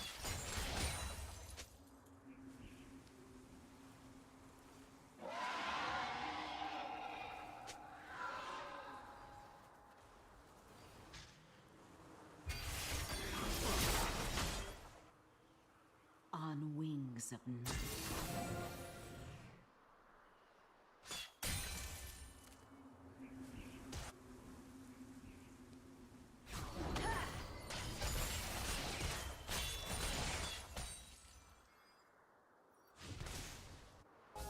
I smell black magics.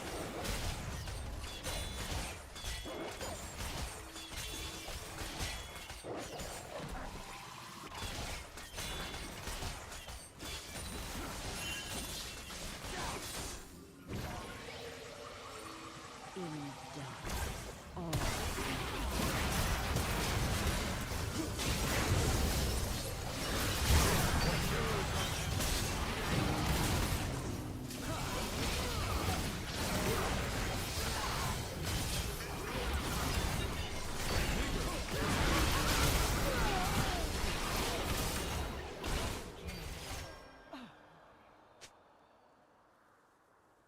An enemy is unstoppable.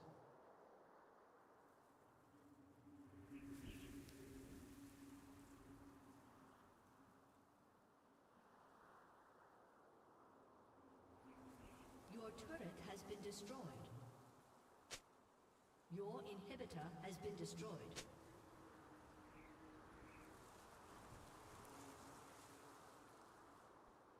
Your turret has been destroyed.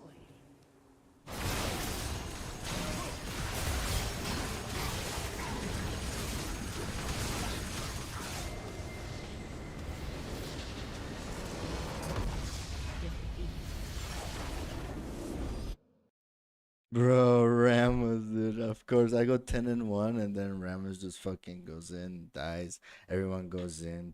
Twitch just has a clear fucking ult, dude. Bro, I came went in, did fucking damage and left, dude. No, that was a top tier fucking bronze moment. Top tier bronze moment. I see a lot of people play that bad in this elo, anyways.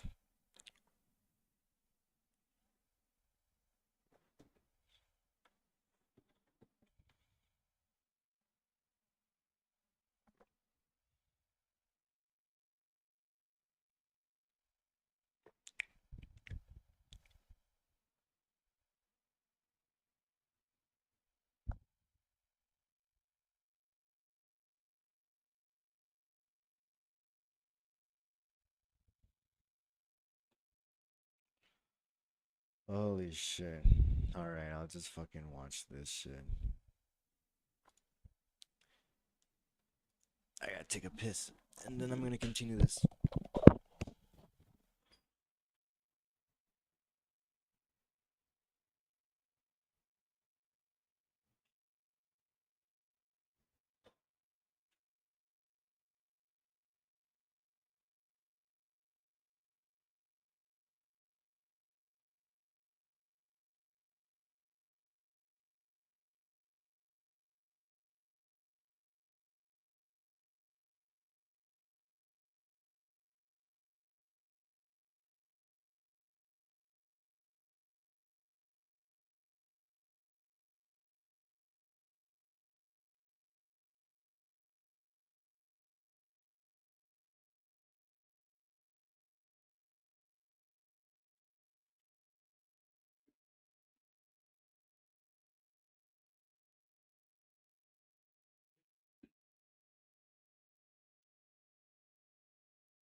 keyboard.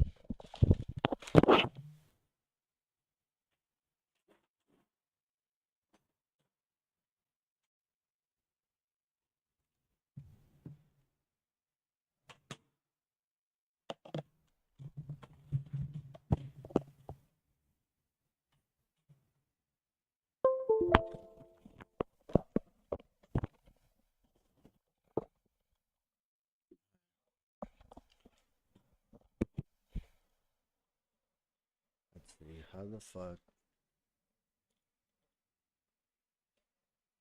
Let's just watch this. Other document browser or even Visual Studio Code how we open files. That's not how you want to view a web page. You want to use a development server, and that's what we're doing with Live Server in Visual Studio Code. Now, if you ever want to stop the server, down here in the bottom you can see the port number 5500, and it says click to close server. So I can just click that, it says disposing, and now we have a go live button, which you can also use. You can also right click on your document and choose stop or open with Live Server. Now we would, once again, since we stopped that, we would need to open with Live Server to have a live web page that responds to changes we make. And notice how it opened a new tab here instead of our old tab. Our old tab, the server for that page closed. So we close that out, and now we're using this one because this is going to show our most recent changes. Now, after we've created a web page, how do we know if we have errors or not? Well, that's where a validation service comes into play. And this is the W3C markup validation service. W3C stands for the World Wide Web Consortium that really makes the standards for the web overall. What we want to do to check our page is click File Upload, because remember, our web page is really not on the web. It's just on our computer. Your web page is on your computer, and mine is on my computer. So let's click File Upload, and from here we're going to choose the file on the computer, and we get a browse window. And now I'm going to click HTML tutorials, and then I have an HTML course folder, and then the 0 lesson 1 folder that we just created. And there's the index.html file we've been working with. So I'll click open, and now that it's here, we can click check, and we're going to get some errors, and we'll go over those. PNG, and you can download this image from the resources. And you can see it's a small little icon for the HTML5 logo.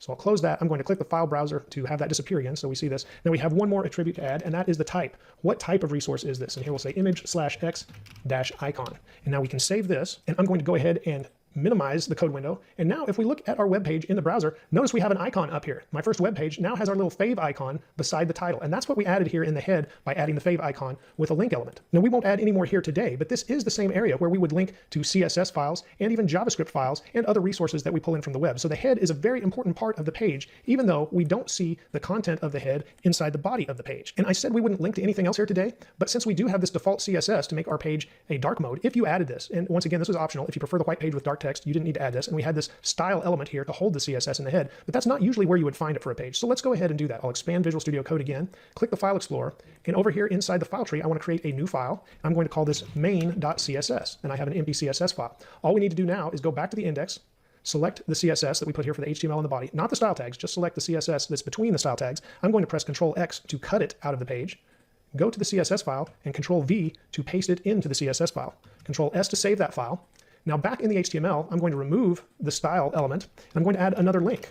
And here for the rel, not ref, but rel, we have a style sheet because we're adding a CSS style sheet. Our href will now point to our CSS, main.css specifically, and our type, which isn't actually required anymore, but since we have it, let's go ahead and add text/CSS. But our browser should know what it is, even if we didn't add that at this point, because that's really the only type of style sheet there is a CSS. Now that we've made these changes, let's save the file, and let's go ahead and click the button again to make our code shrink back down and look at our page. We can reload just to make sure it has reloaded, and everything looks the same. That's because we are pulling in our code. I'm going to go ahead and hide the file tree here. We are pulling in our CSS code using our link tag inside of the head element. Now finally, I'm going to create an error on purpose by deleting the greater than symbol at the end of this link tag and saving the file with Control-S. Now, why would I create an error on purpose? Because we want to validate our file again, and this will let us know that yes, we've got the right file and we expect one error there. You don't, of course, have to create an error on purpose, but that's what I'm doing to make sure I'm selecting the correct file out of the correct lesson folder because I'm in lesson 2 now. You might be working on the same file we started with. There's the CSS file and the image file. I'll select the index.html and check, and I should have at least one, if not more, errors because of that. Yes, I created several errors on the page just by leaving out that one closing greater than symbol for the link text. And now if I save again, Visual Studio Code formats our code correctly instead of trying to pull the closing head tag up here. And I'm going to go ahead and reload or re-upload the file to check it. So we choose index.html. And now I'll click check. And document checking completed. No errors or warnings to show. So just by missing one little thing in our page, we could have a whole list of errors. So follow the prompts from Visual Studio Code. Notice how if I leave that out, here in my theme, this turns red or pink. It doesn't look quite right. Visual Studio Code wants to format it differently if I save the file and it pulls that up here instead of putting the closing tag. There's several cues to show you that you have an error in the file. And so follow those prompts in Visual Studio Code, and then remember to always validate your page. And we always do that at validator.w3.org. I'll get rid of everything at the end of that, and here you can pull it up, and then we choose File Upload. Let's look at the basics of creating text content on a web page. Now, web pages are a lot like essays or even a newspaper where they have headings and usually paragraphs of text, or at least a sentence or two of text describing something afterwards. So we see our paragraph element here and our H1 heading here. Much of the text content on a web page will be made up of headings and paragraphs. Now, headings have a hierarchy, and that means we'll start out with only one H1 on the page, and each page should only have one H1. But after that, we can have subtopics. So here I'm going to press Shift-Alt and the down arrow. Again, I'm using Windows. It may be different for you on Mac or Linux, but I just copied a line down, so now I have two H1s. But I'm going to change this by typing H2 over that H1, and notice how the ending tag immediately changed here in Visual Studio Code as well. So that's helpful. Now this is a subtopic for the page. So imagine this being the title of your essay or the big headline in a newspaper. And then we have subtopics. So for H2, I'm going to type something different. Let's go with, I'm ready to learn HTML. And now we can have a paragraph about that. And so we do, at least we have a sentence. This is my first web page. Now I'm going to highlight this subheading, H2, and the paragraph. And once again, I'm going to press Shift-Alt and the down arrow, and it copies both lines down for me. And I'll add an extra blank line here. And I'm going to change this second H2 into an H3. Now I'll use lowercase, there we go. Now we could have more than one H2 on the page, but I wanted to show how you could have a subtopic under our subtopic. So we have the title for our essay, and then we have an area of discussion that we've added an H2 as the heading for. And now under this area of discussion, we could have further subtopics, and this is how we now have an H3. So now instead of my first web page or I'm ready to learn HTML, let's change this to my daily schedule. So this will discuss our schedule for learning HTML. And then we can just say something about, I'm going to tell you how, or let me tell you how and I'll just put some dots there for now. We'll expand on that later if we want to. But really what I'm showing is this hierarchy. And it's also important, not just visually. Let me go ahead and save this by pressing Control S, or remember you can go to the File menu and choose Save. Visually, we see that it's naturally formatted larger on the page with the H1 than it is the H2, and then the H3 is even smaller than the H2. But we can change all of that with CSS in the future. CSS will really style how our web page looks. But what is important is we can quickly visually tell the headers apart right now, and when a screen reader or other assistive technology looks at our code, then it can navigate the code through the headers of what is important here, the header hierarchy. And that's why it's so important to organize your page. The headers actually give semantic meaning, saying this is the main topic, this is a subtopic under the main topic, and this is a subtopic under the higher subtopic in the hierarchy. So headers do. What does semantic even mean, bro?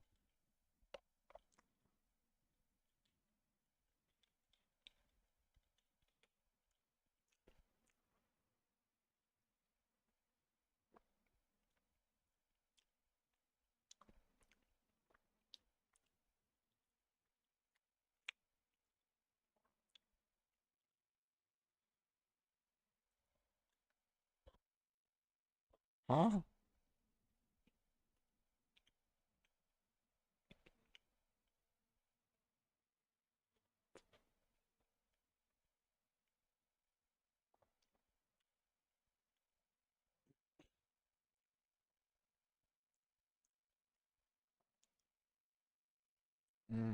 Okay.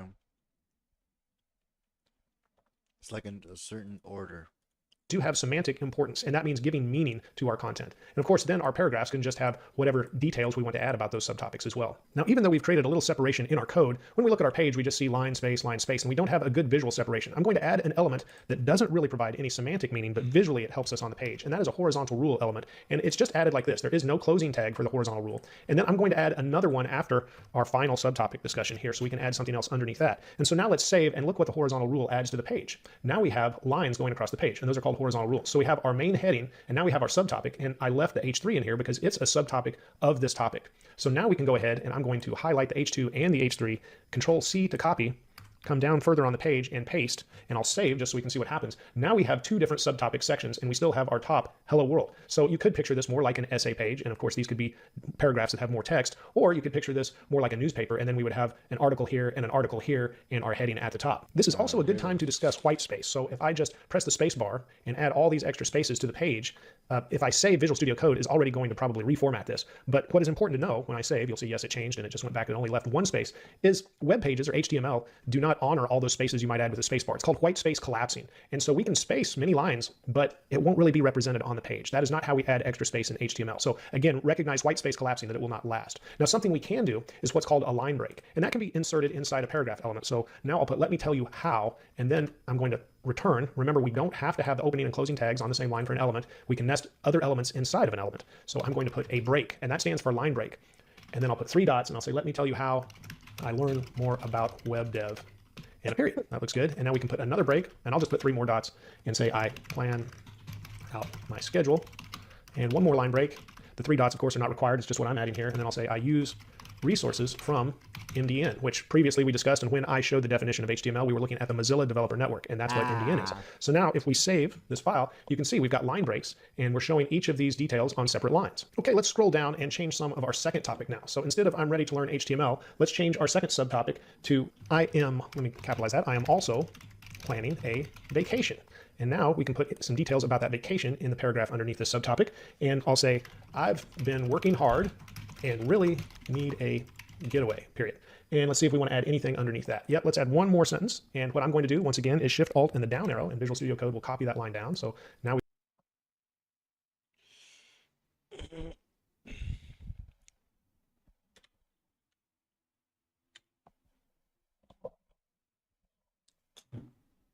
Alright, fuck it. I'm just gonna. I understand that and shit. I'm just gonna get more XP with the typing.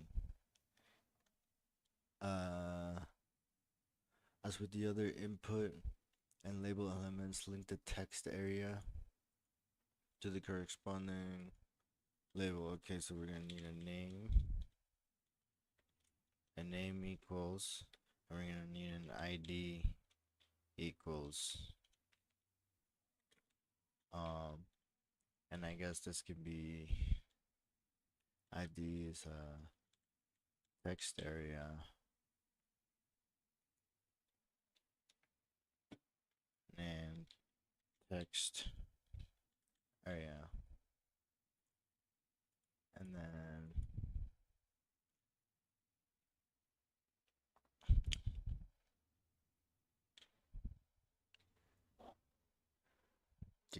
link it to do you have any questions? So it's for text area. If this fucking works, I'm gonna Bungie. Do not forget to give your form a submit button with the text send. Okay, so I need to make a button. Do not forget to give a submit button. I guess at the end of this section.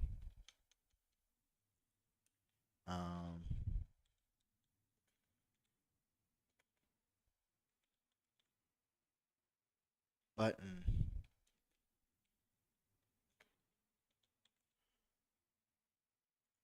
Button.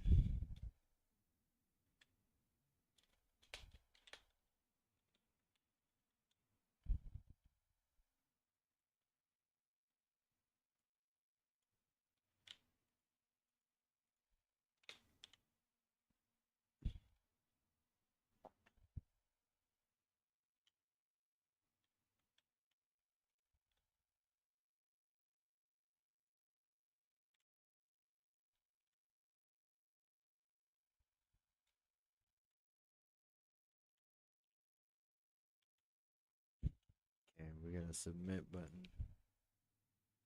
She plays the submit button within the form element. Ah, you son of a bitch. Within the form element?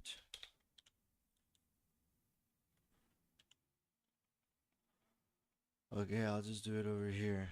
I'll do a break. And then I'll do a submit.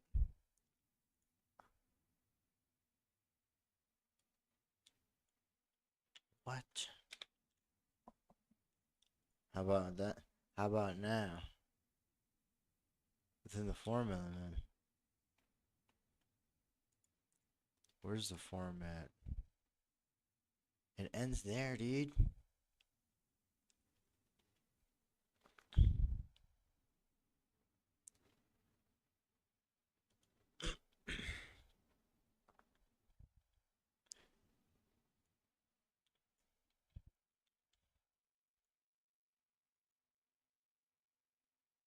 It's in the form. It's in the form, dude.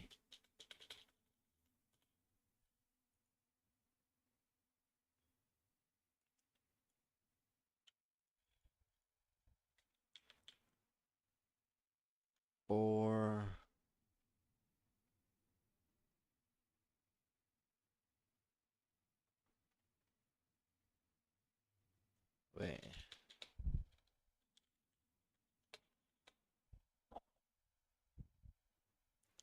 I don't know how to do this. You should place the submit button within the form element.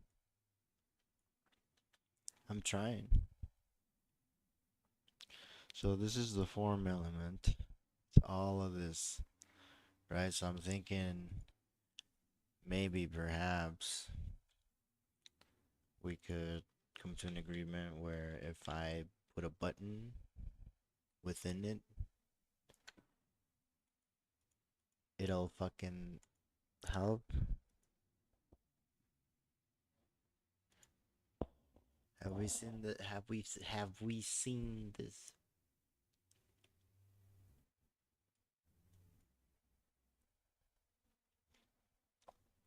Step 41.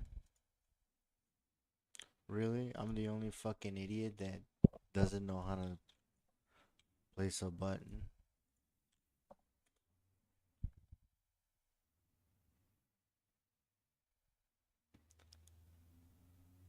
Form label comments text area ID comments name user comments row. Okay.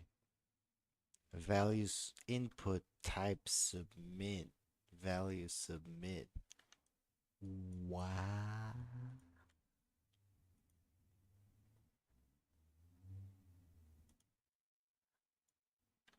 What?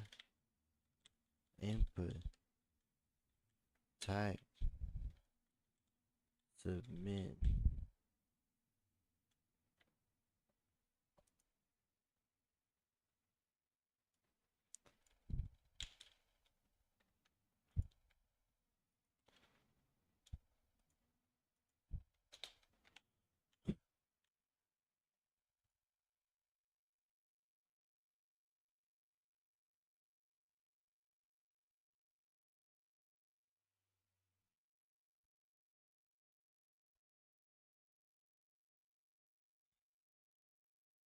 Value. The value is gonna be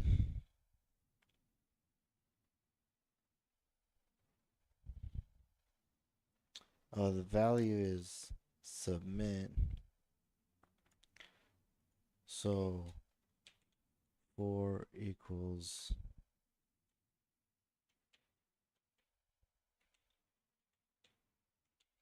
submit. If this works, bro. What the fuck?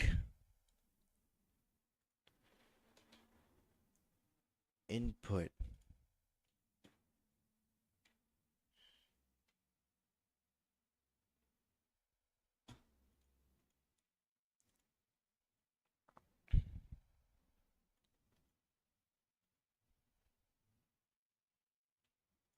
Nah, reset the lesson. Reset the lesson. Don't forget to give your form a submit button. Okay. Let's see.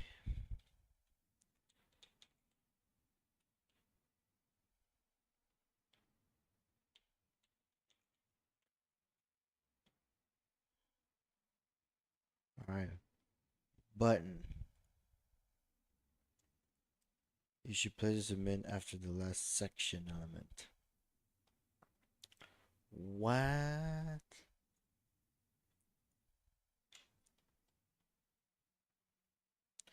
Really? Really?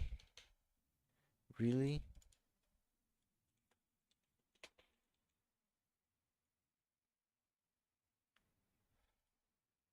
How's it helping me now? Type submit.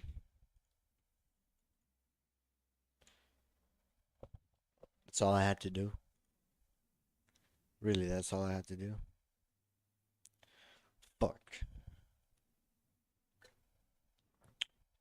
Two final semantic HTML elements for this project are the footer and address elements. Bungie.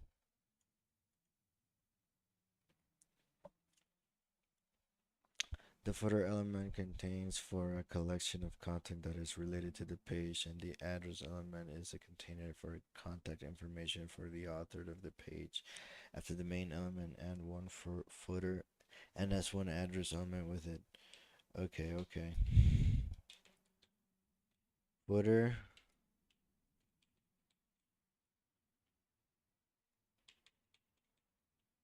Address. I feel like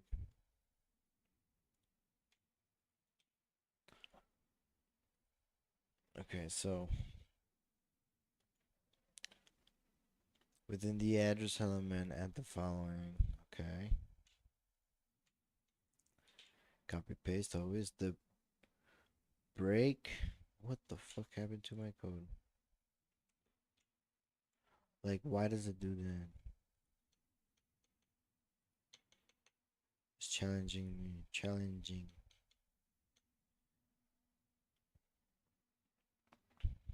Oh, okay. So the footer just contains all of this. What if we keep pasting it? Okay, the footer can be humongous. Alright, we got that. Free code camp, San Francisco, California. The address element does not have to contain a physical geographical location. The address element does not have to contain a physical geographical location. It can be used to provide a link to the subject, to wrap a link around the text. Free code camp and set its location to Babadonko. Okay, so we do link href. How does one do it?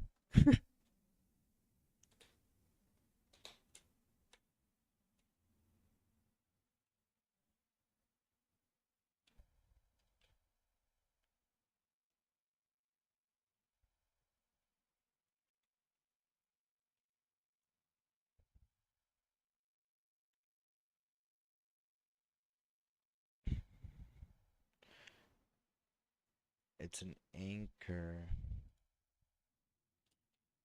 And then the anchor ends here. Oh my god. Okay, at least I remember one thing. It's an anchor. href. Back to styling the page, select the list within the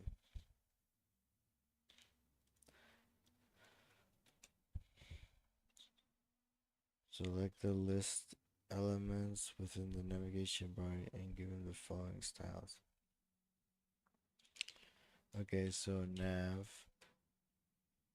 greater than list. Open up pasters.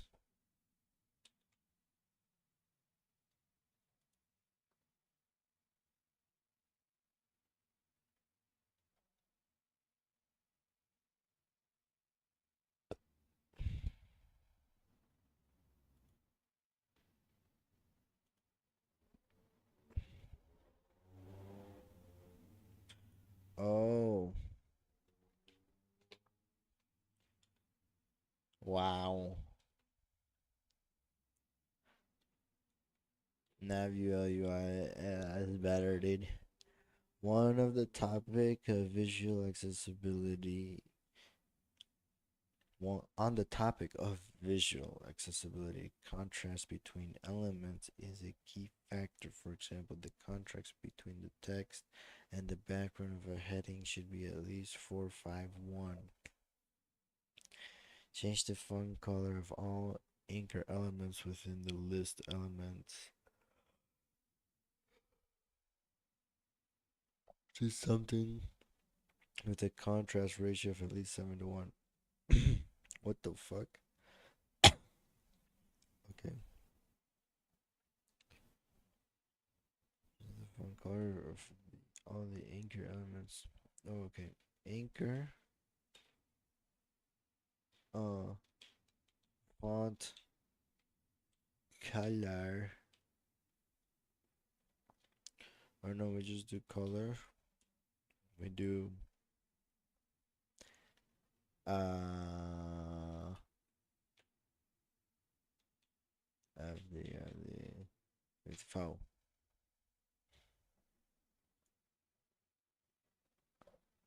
What? Oh, so it's only the anchors for the list. Oh, you sneaky.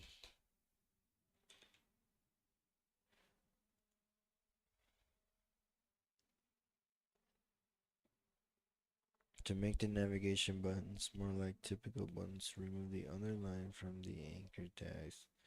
Then create a new selector targeting this element so that the cursor hovers over them. The background color and text color are switched. Okay, ChatGPT, do your thing.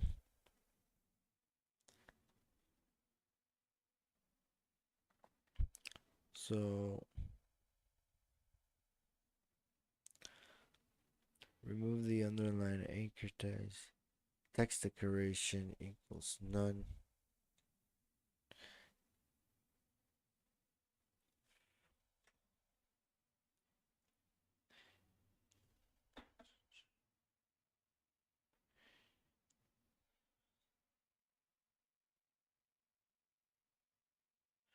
Oh, list style non panning 0 on display margin. Right? Style for navigation list item. I just need cursor pointer, background color, change to desire, background color, change to your desired text color. Oh, you gotta do the hover. You gotta do the hover. So back to this with what we learned is um to make the navigations typical buttons, remove the anchor tags. Okay. So list anchors. Let's what's it called? Text decoration. None.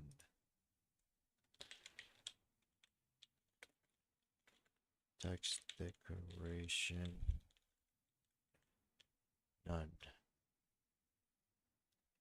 That's cool. Now, um,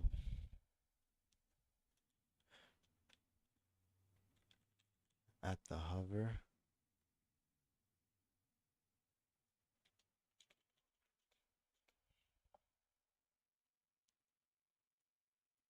okay.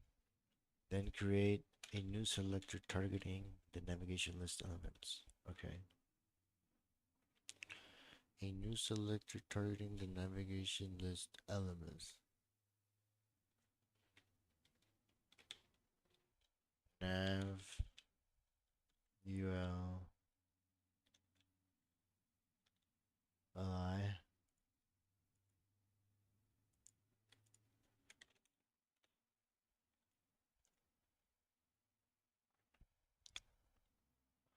and give it the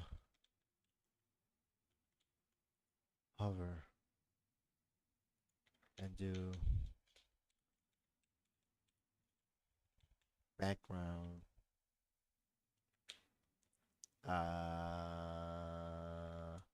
hashtag DF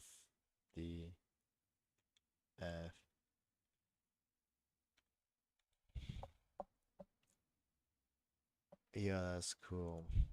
And then the color we'll do black.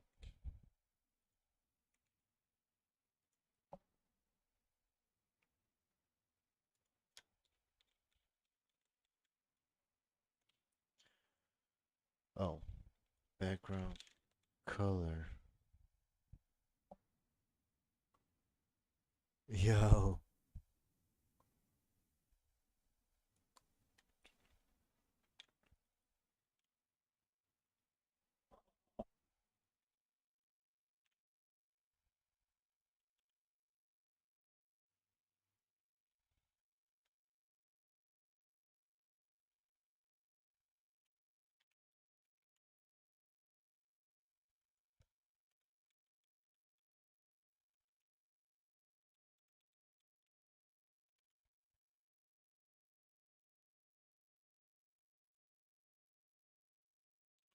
That's so cool, dude.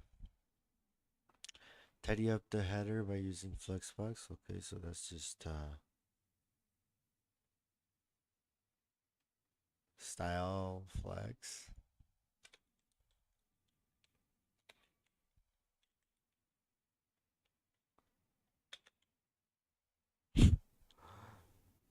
What the fuck? Justify content space between. What is that for?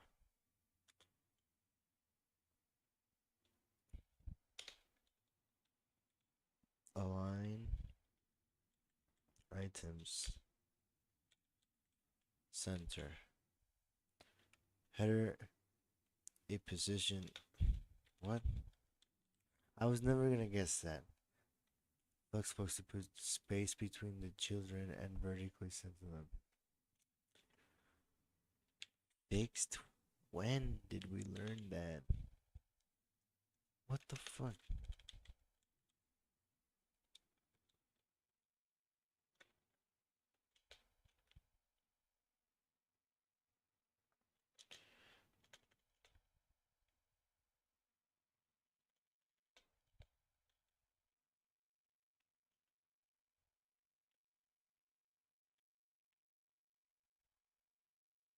What the fuck? Like, what did that do?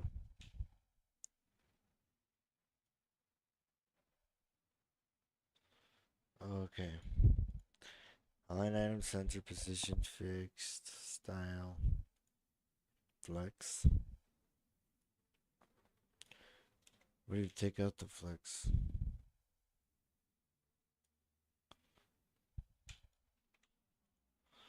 I guess that's for accessibility. I don't know. When the screen width is small, the H1 does not wrap its text content how it should.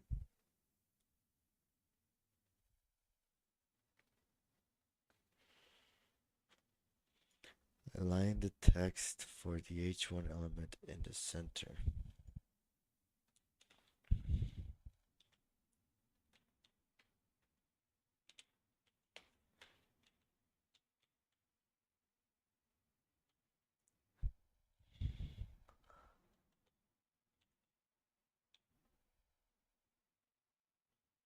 Then give the main.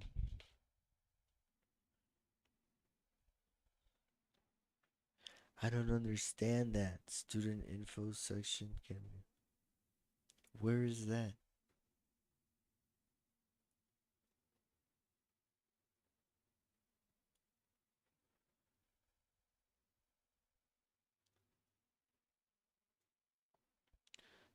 That's the you should add main.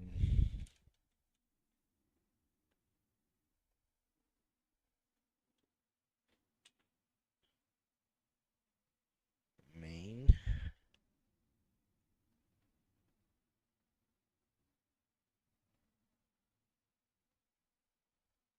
H1.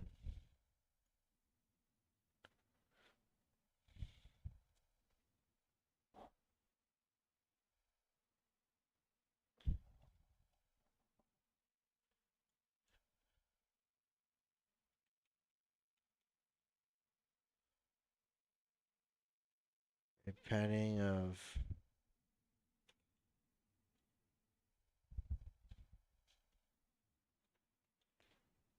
panning top of at least 25 pixels.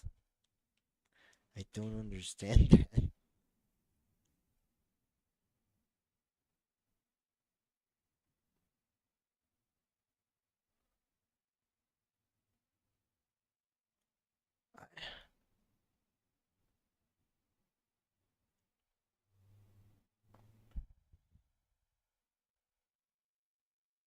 On small screens, the unordered list in the navigation bar overflows the right side of the screen. Fix the space. Flexbox to wrap the UL content, then set the following CS. So Align item center, padding inline start 0, margin block 0, height 0. I don't fucking, I'm not learning.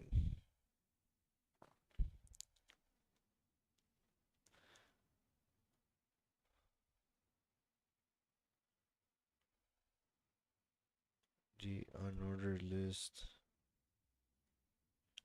navigation bar,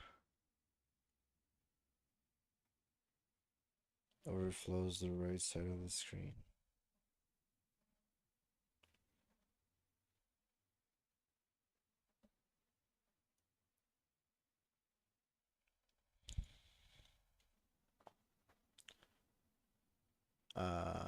Small screens.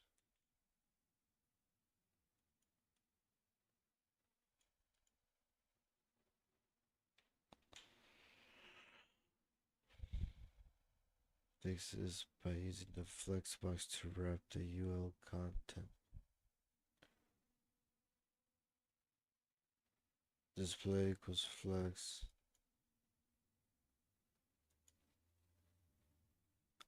What?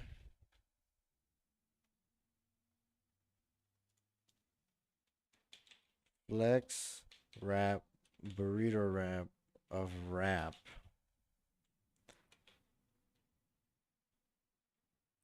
And then it needs all of these.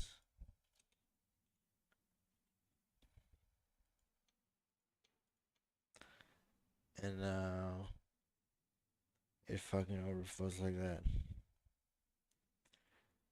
Okay.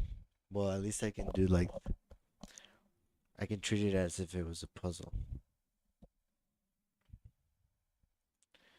And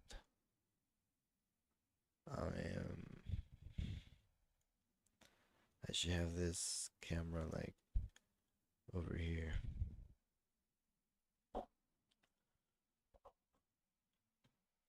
Alright, let's keep learning accessibility.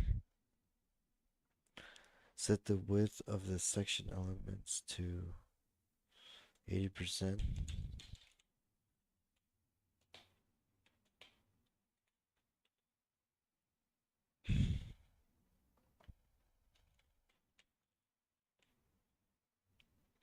Like, if it's like this, then low.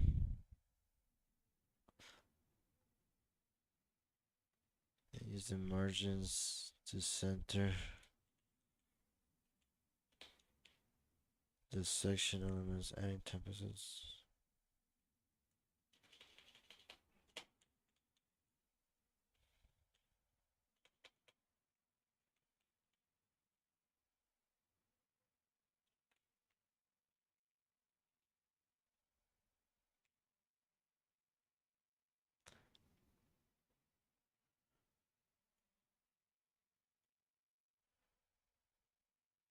This makes no fucking sense. How do you ensure that it can't be margin top of 0?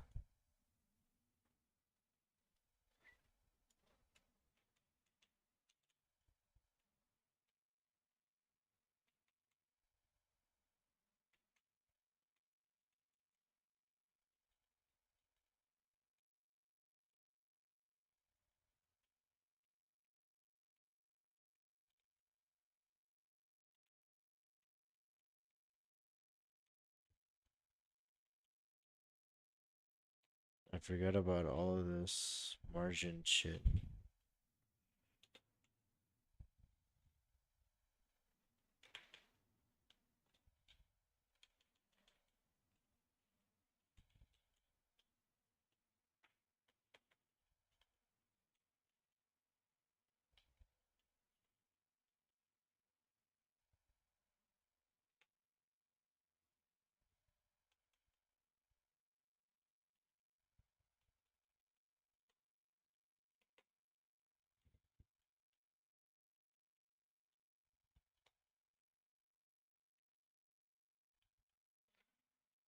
This keyboard is way better. I can type without looking. And then we do Max.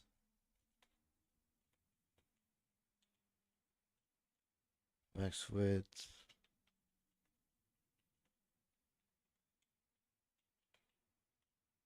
$600 pixels.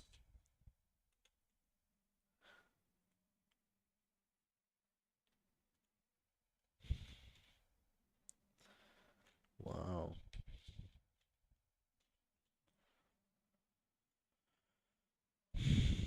So now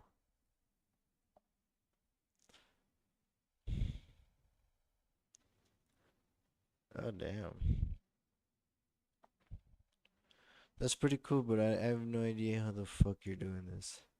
Replace the top margin of the H2 elements with 60 pixels of top padding.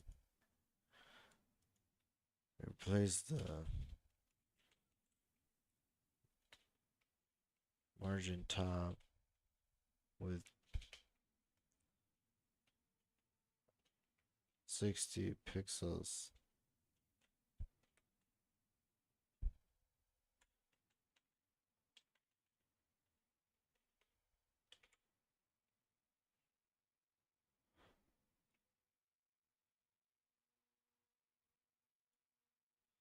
Oh, margin top of 0, and then it's gonna be a padding top.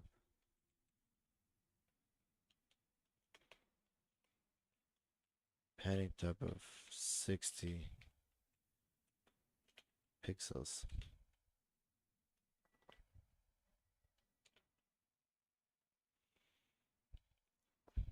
Add padding to the top left of the info elements and set the other values to 0. What? Info. Padding. It's just challenging me. Padding, it goes.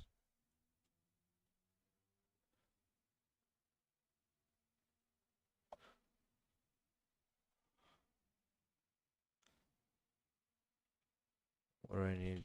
60? I go with 60. No, I go with 10 pixels.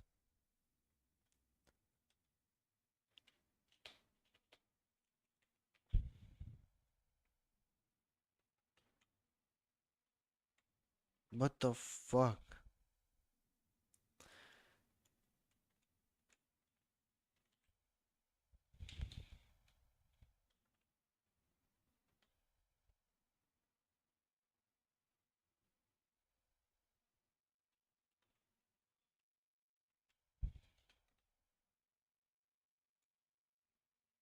Alright.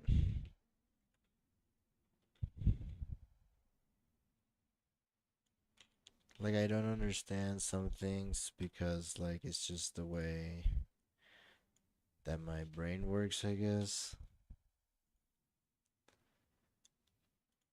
Like, isn't there a better way to do this? Like, with the,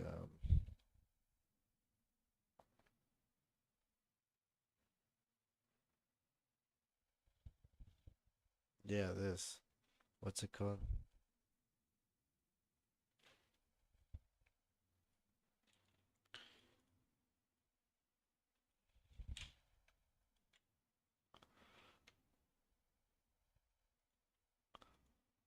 It's top, bottom, right, left.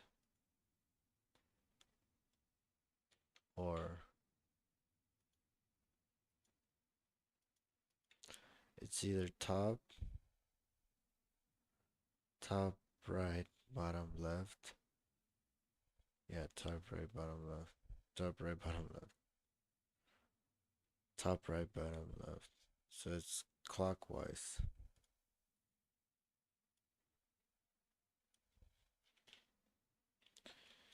Equals top, right, bottom.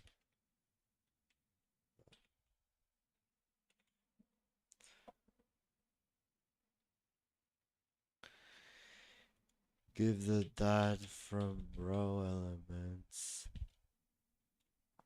a top margin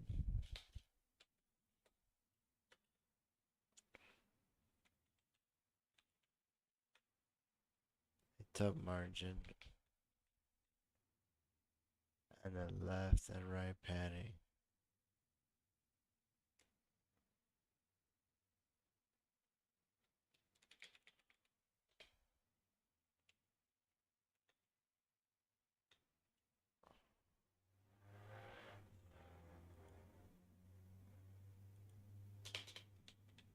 Form row, and then we do left and right padding. Elements gathered from the top margin, left and right padding. Left and right padding would be 0, top right, let's do 5 pixels, bottom 0, and let's do 5 pixels. Okay, so my brain is not working with the thinking about it clockwise. Y input, then increase the font size of all the what? Ain't nobody ever said anything about that.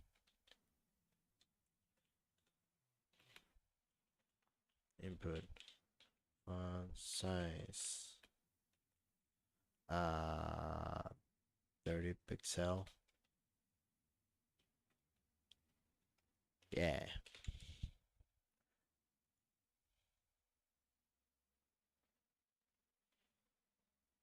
To make the first section look more inline, target only the input element within the info elements and set their width to 50% and left align their text.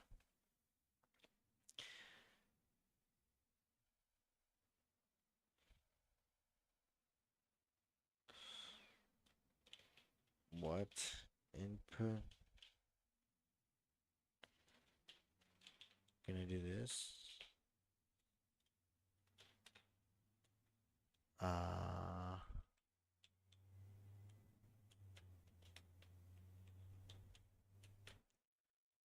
Left align.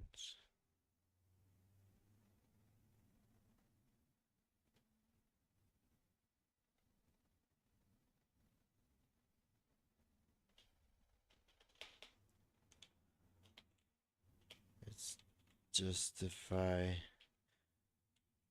content left align.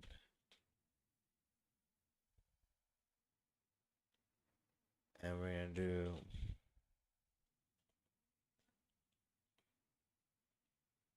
with 50% though. That info input.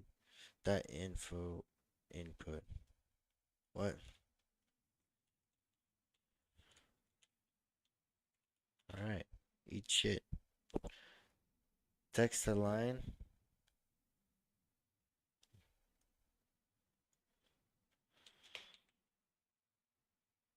And left align their text. Suck a dick. Text align left. That's what I was gonna do initially.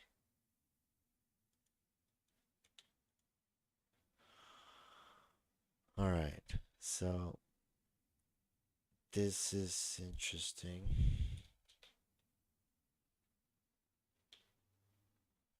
Okay, so that aligns all the text there. But why is it like one extra one? You know?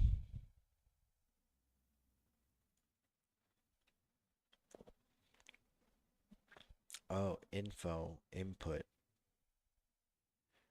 Target all label elements within info elements and set their width to 10% so they do not take up less than 55 pixels. Okay, so we're gonna target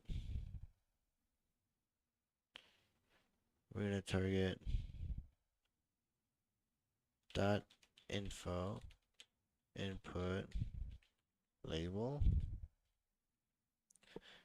and we're gonna do with 10%.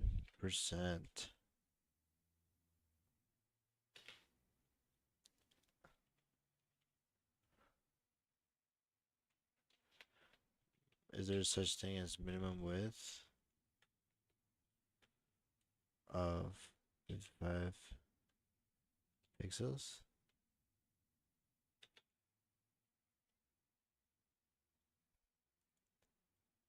Info label.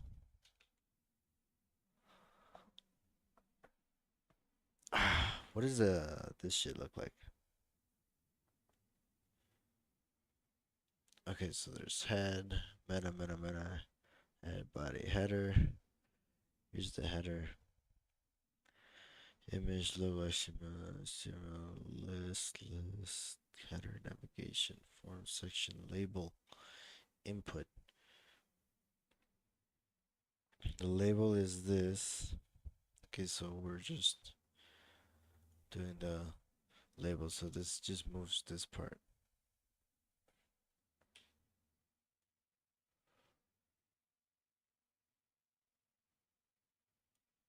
Okay, I think if I get rid of this, it'll move weirdly. Alright, whatever.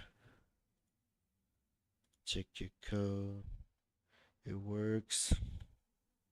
To align the input boxes with each other, create a new rule set that targets all input and label elements with an info element and set the display property to inline block.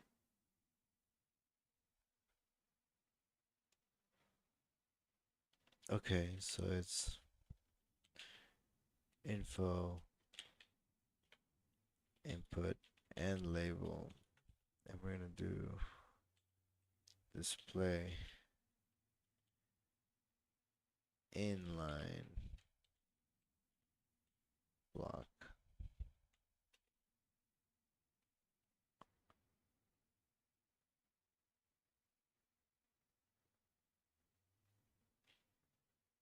Oh, you have to target them separately. Okie dokie.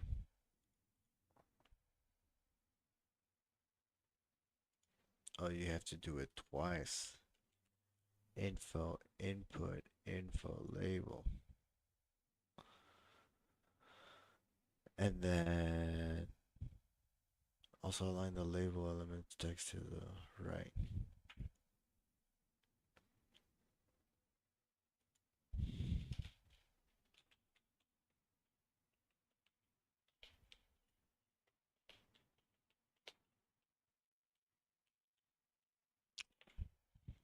Trying to do everything without like looking at the keyboard. Deleting the question block elements, set the following CSS properties. Okay. Question block.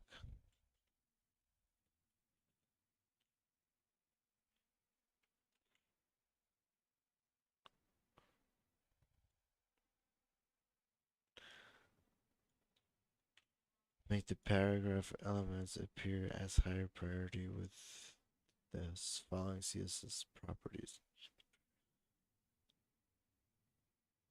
Margin top, padding left.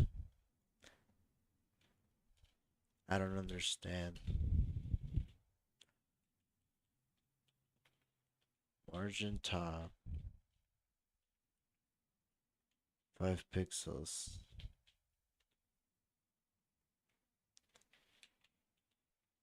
Padding left, 15 pixels. Font size 20 pixels. Congratulations. It is useful to see the default border around the field set elements during development. However, it might not be the style you want. Remove the border and bottom padding on the question.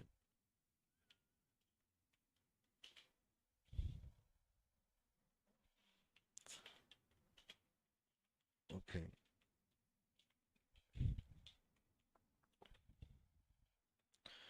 Question. Does this do anything? Question. Broader. No, it's gonna be border. Border none. Padding. Bottom 0. Damn it. Well, ULLI elements are great at providing bullets for list items, your radio buttons don't need them. Control what the bullets look. You can control what the bullets look with the list style property. What the bullets look like with the list style property. Okay, so you just go UL. Go to default styling. And that answers list.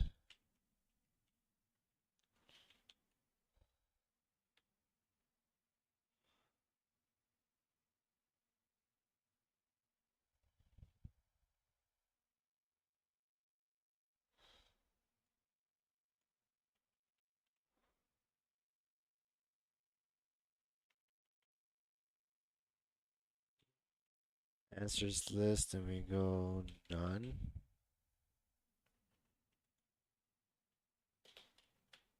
Oh wait, it got all confused. Hold on.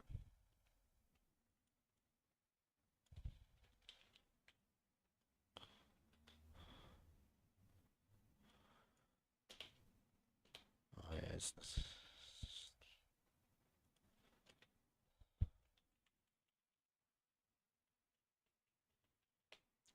why padding of 0? When did we go to padding of 0?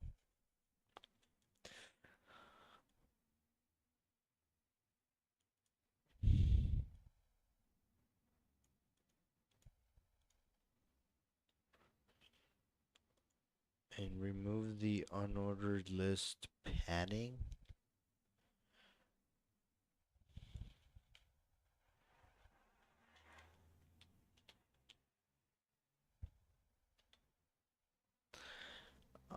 Let me see something. Do we have something called answers list here?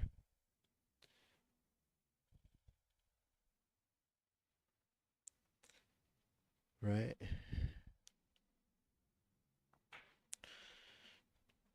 Okay, this unordered list is called the answers list. And how are they attached to each other with default styling?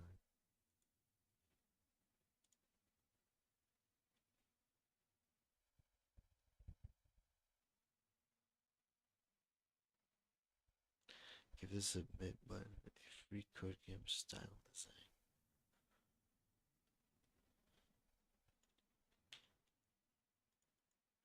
Give the submit button a free code camp style design. CSS properties.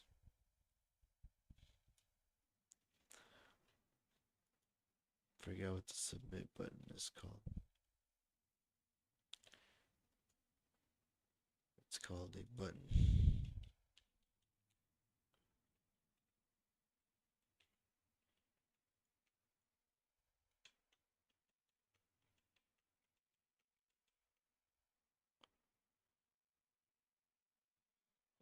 Ah, that's perfect. Set the footer, background color.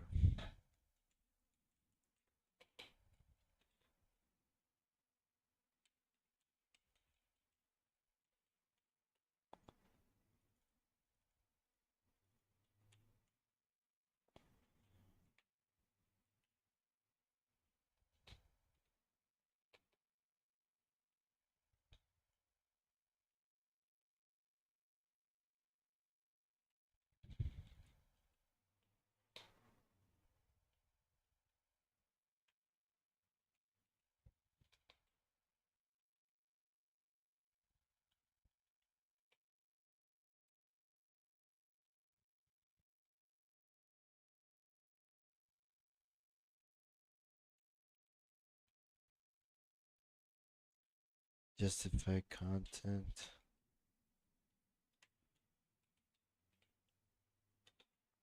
Center.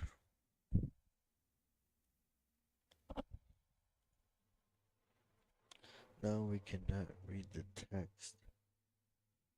Target the footer and the anchor.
All right, footer and footer. A. We are. Horizontally center all the text within the address element and add some padding. Horizontally center justify center.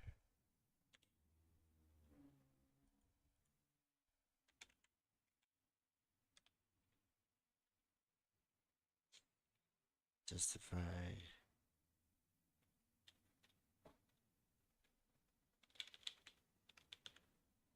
Justify content.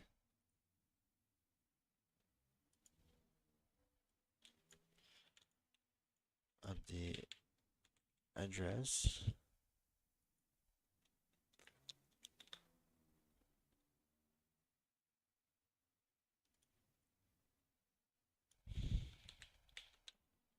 Here's a trap. Text align. Center.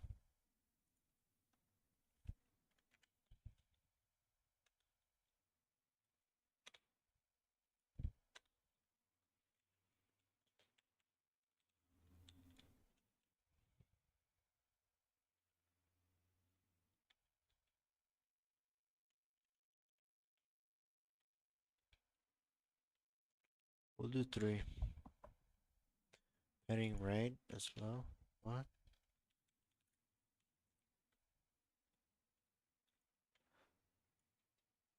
I can just add padding like this. I3.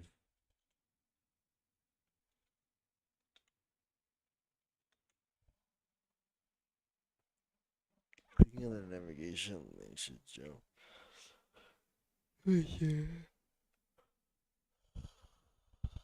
Oh, for some reason, select all elements and set the scroll behavior to smooth. So, in order to set the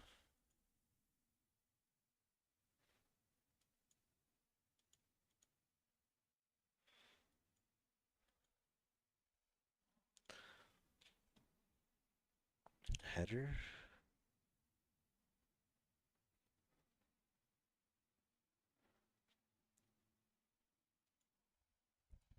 so would it be like header ram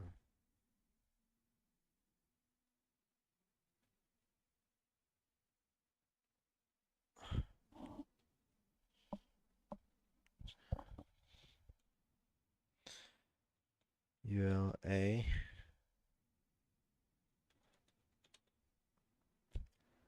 And then we do scroll behavior.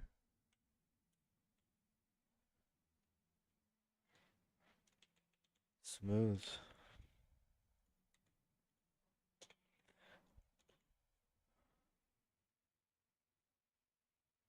Why the fuck are we using a star selector? How was I supposed to guess that?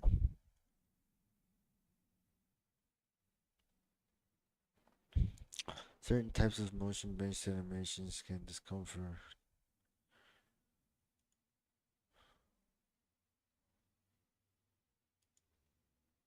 Particularly people with vestibular disorders have sensitivity to certain motion triggers.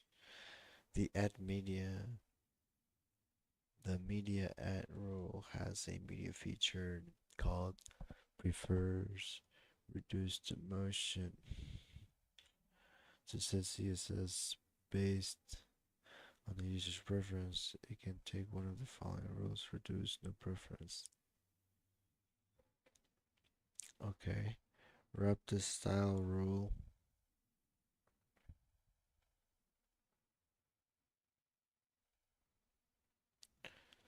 The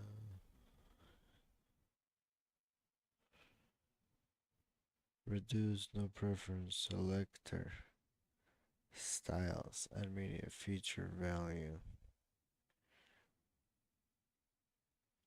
Okay, a media prefers reduced motion. Okay, so wrap the style rule that says scroll behavior to smooth within a media.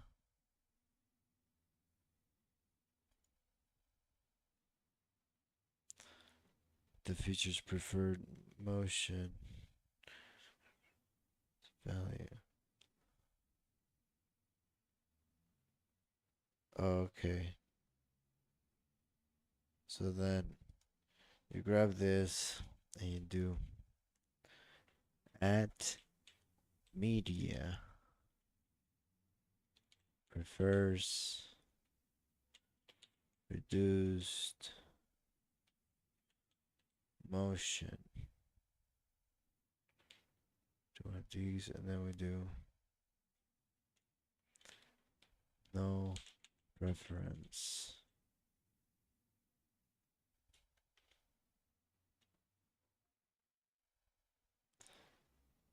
Right, and now we open this and we close this.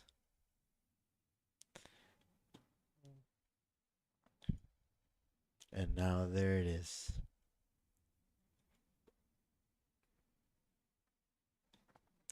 Finally, the navigation accessibility can be improved by providing keyboard shortcuts.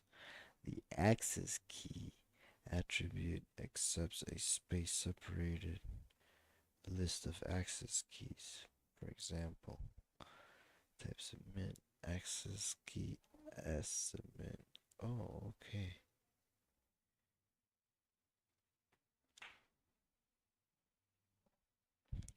Give each of the navigation links a single letter access key. It's not always advised to use access keys, but they can be useful. Okay. The access key.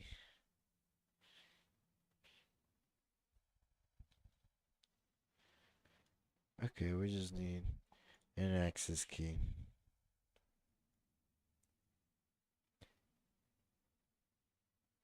Each of the navigation links an access key. I guess it's on the anchor. Access key. Student info.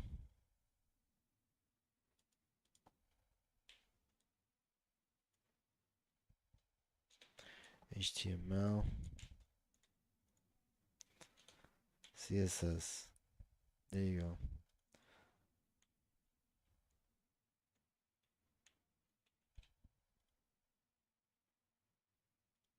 Oh, missed one. On the topic of visual accessibility, contrast between.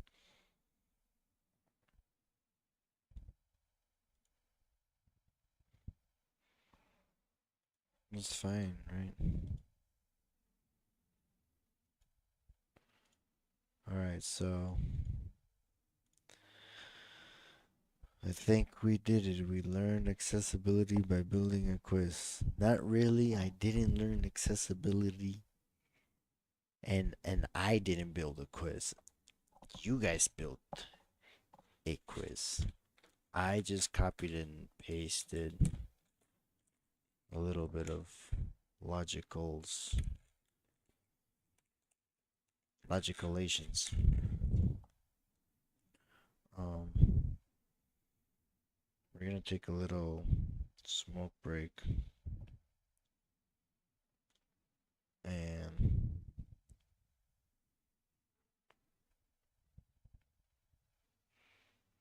we'll go from there.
Alright.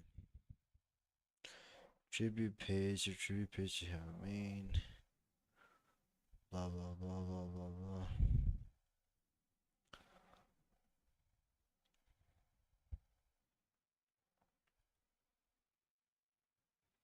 It says I already did this.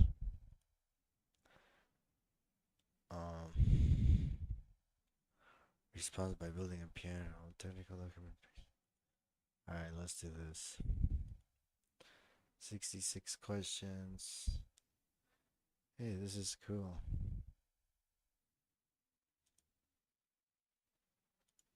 Set up your HTML with the doc type. Okay. So HTML type. No, it's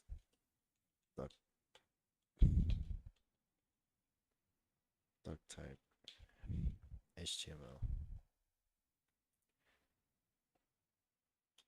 and HTML tag with the language English,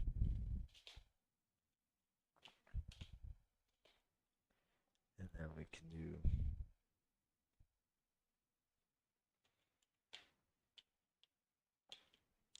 close HTML tag, and then within these we can do main.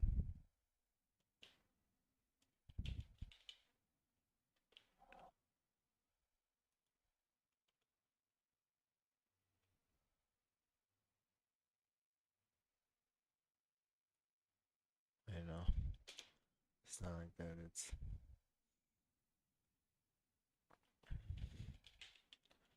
your head,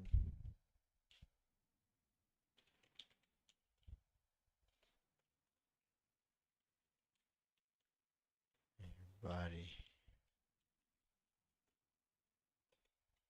Oh fuck. And you can do emit that car set.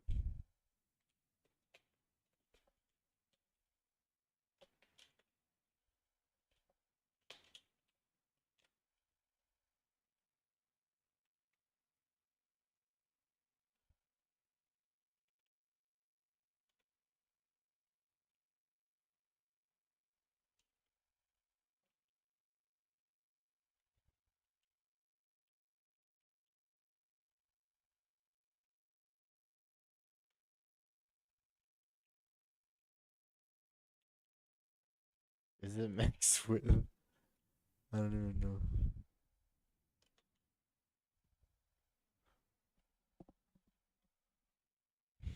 Then I should have a name set to.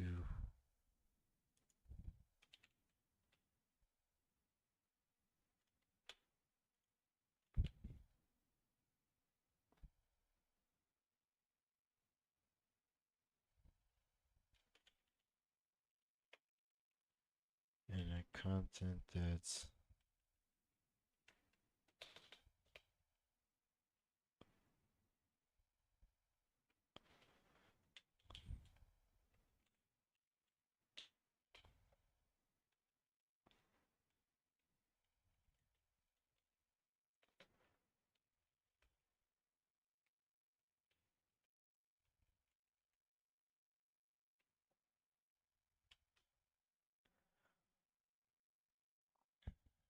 Um, and add a link element to your style sheet. Okay.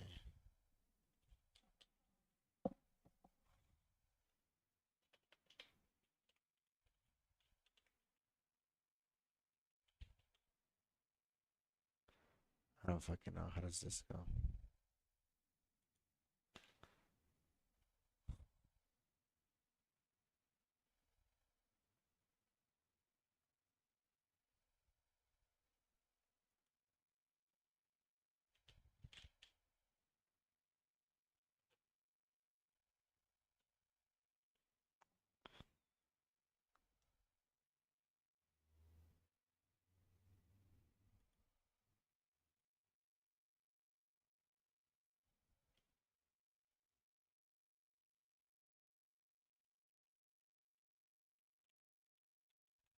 Isn't it style CSS? Style CSS and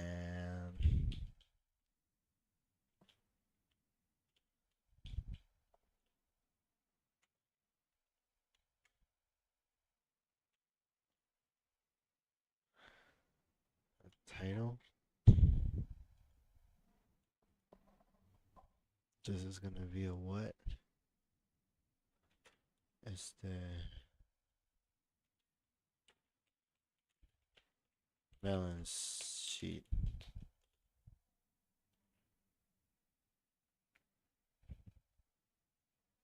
Rel. Rel attribute should be style sheet.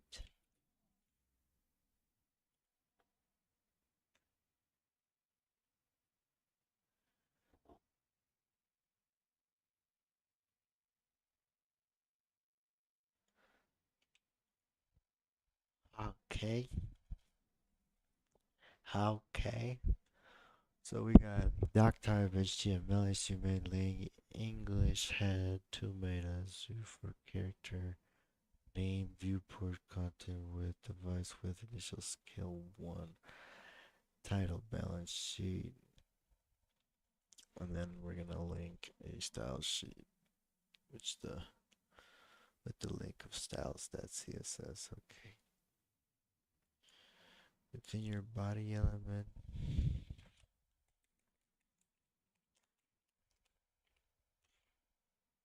This is section element with the main element.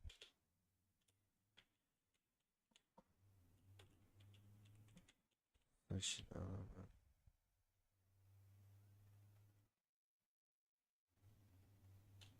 Within the main element. Okay. Main.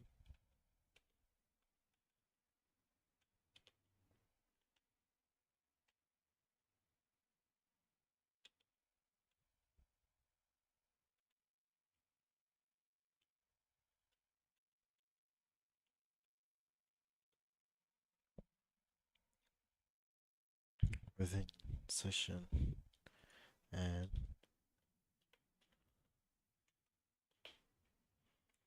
one H1, right?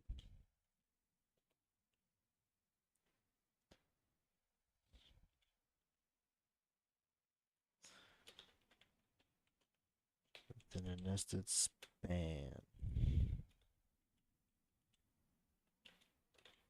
What is the span?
Enhancement then. Okay, so get the span inside. Screen readers announce HTML elements based on the document flow.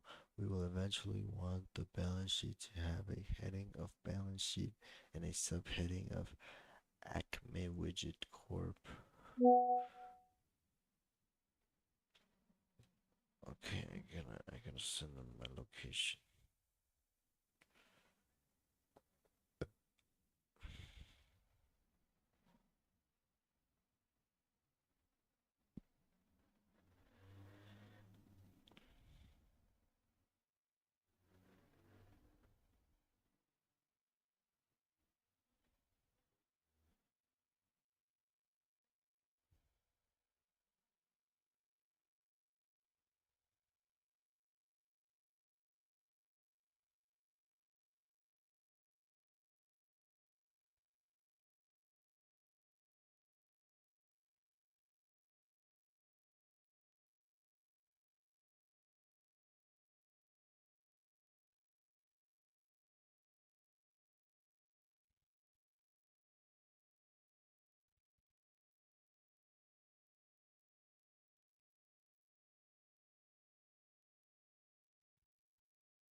Screen readers announce HTML elements based on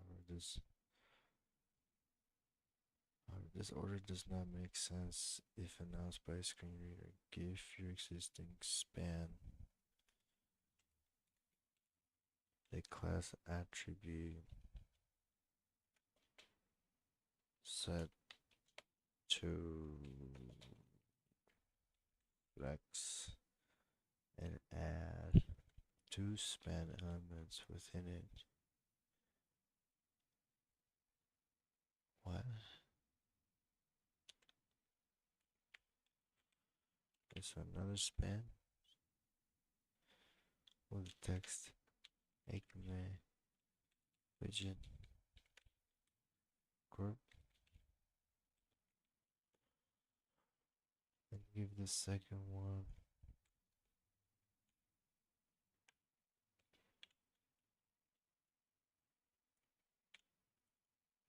balance sheet. Okay.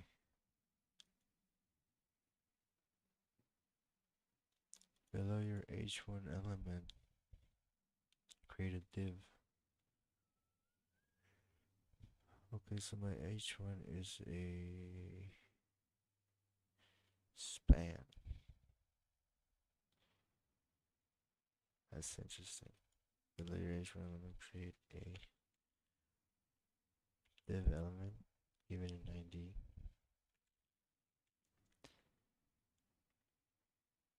Set it to years. You want this particular element to be hidden from screen readers, so give it to you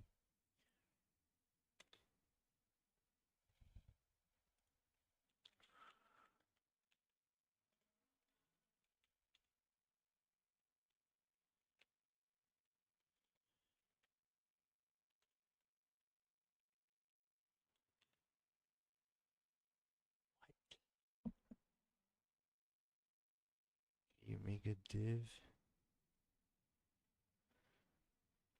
Okay, within your div element, 3 spans.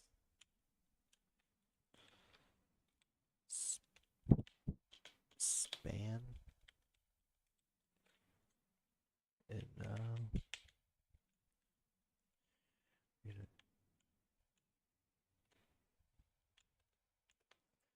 do this, but we're also gonna do this. And this one is class text in order.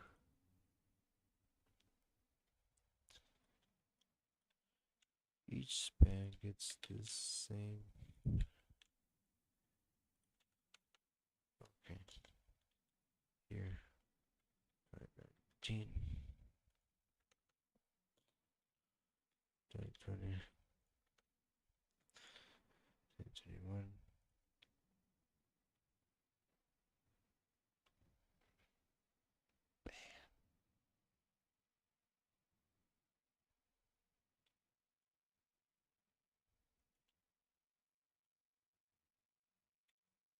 That's what I thought I did.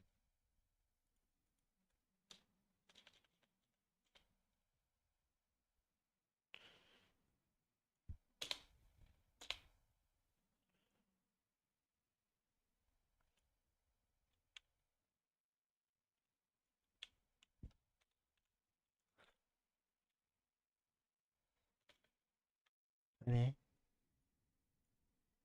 Try what? Wow.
Fill your existing development. Add a new development with this class to table rep. This will be the container. Within that, add 3 tables.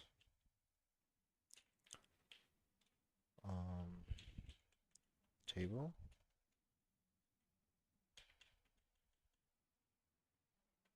We'll be using CSS style to style this into a single table by using separate tables. First, screen understand the document flow. Really? Okay.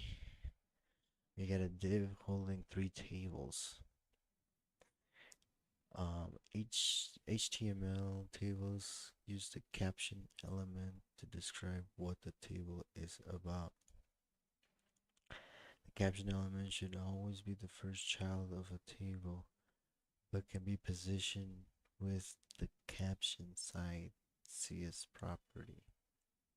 Add a caption element to your first table and give the text assets. What?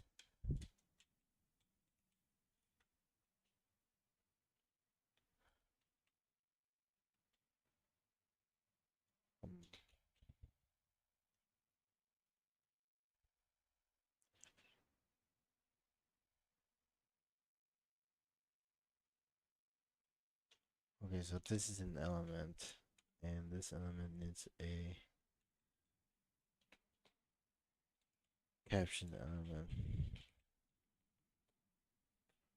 that says assets. Okay. Close caption.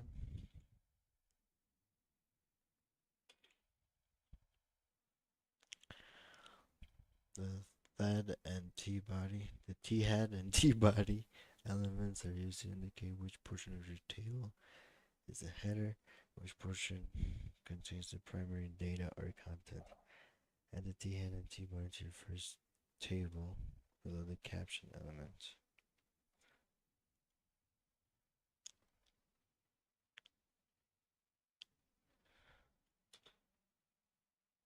What?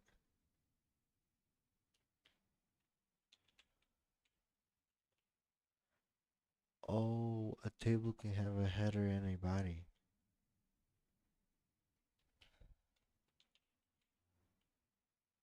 Okay, so close body, right?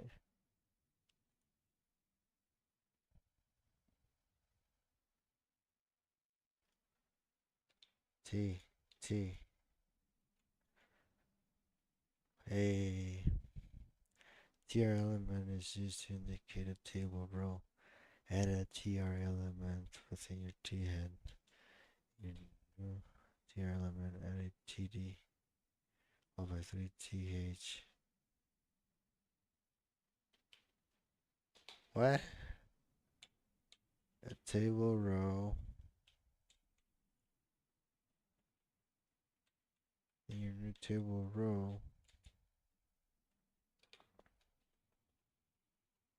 Wait. In your new table row, add a TD element followed by 3 THs.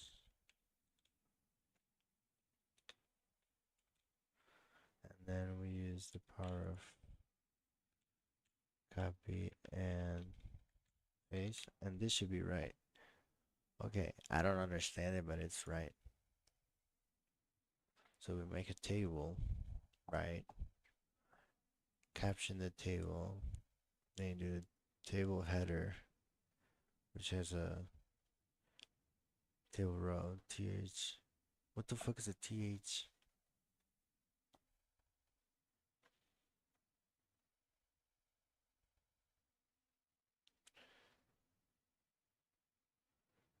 Missed the span and the TH. Span. Span. Close. Okay, so I just need to put a span in each one of these.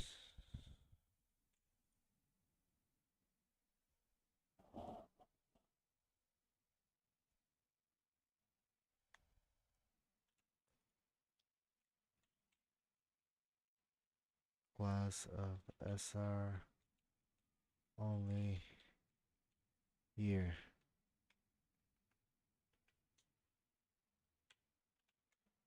Copy, paste, paste.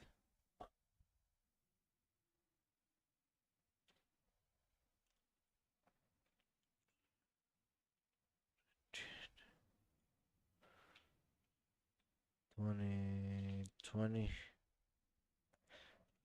2021 UTH class of current TH. No, not this one.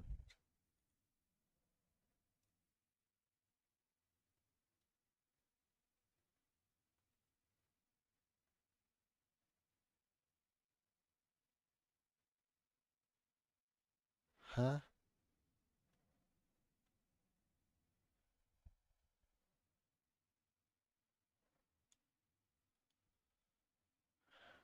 Oh.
If you see it, add a TH.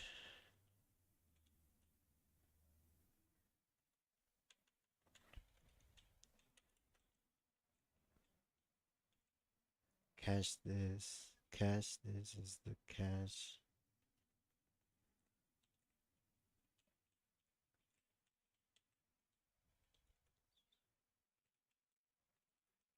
Wrap all of that test text except cache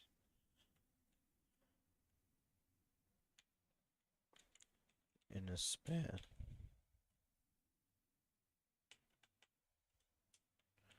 Close span. Span, not spam. With the class set as this.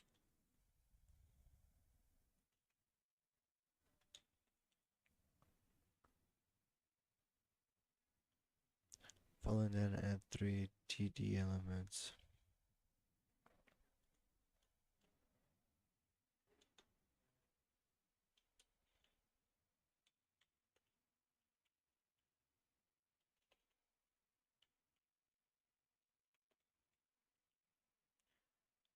TD elements.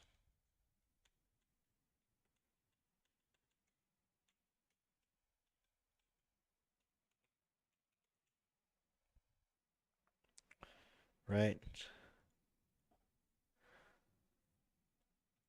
Uh, $25, 30 bucks. This is what's gonna make me rich. 20 bucks. Give the third TD element a class of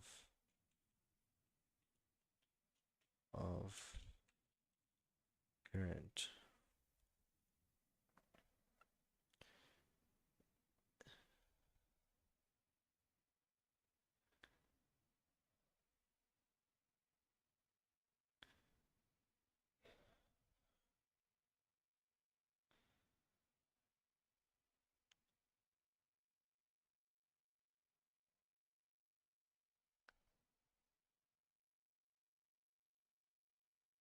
What's wrong with this?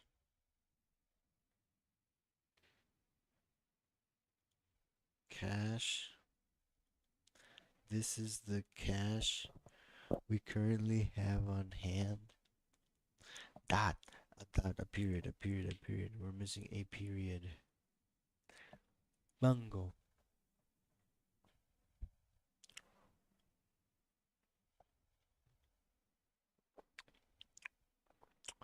In your second TR element, add the TH.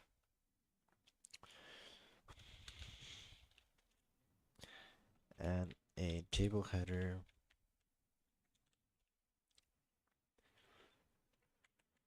with the text checking, and then I bet this is gonna have a span.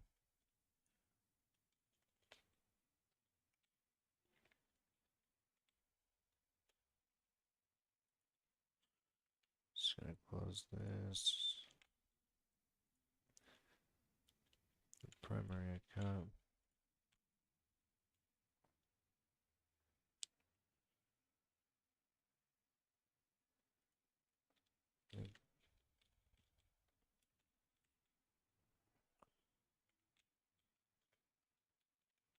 Description. Gotta picture the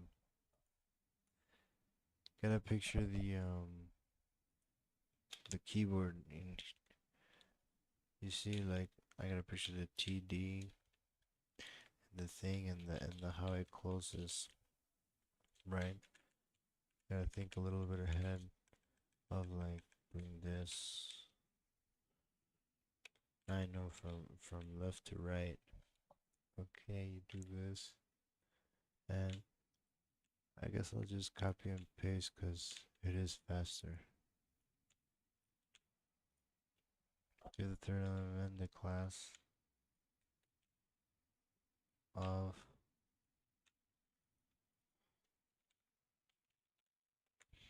current.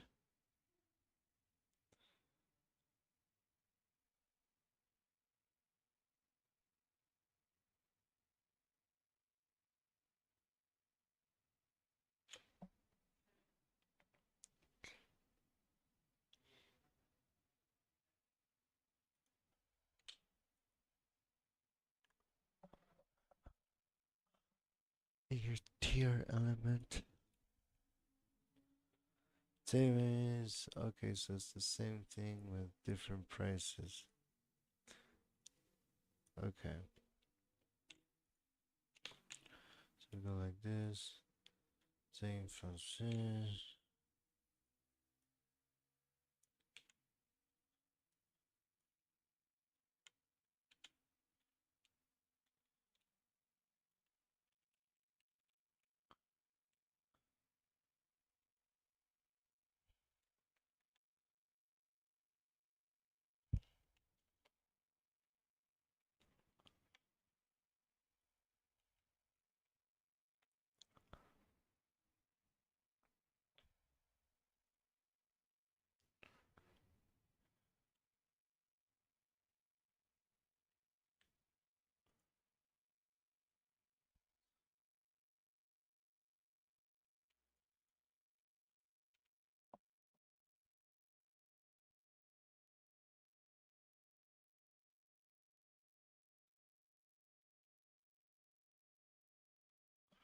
There we go.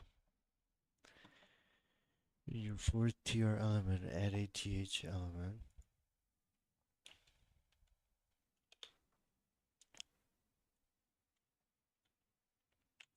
I think it's easier to just like type it out. TH, close TH. Total assets, wrap the text assets in a span. So span, open, and then close span.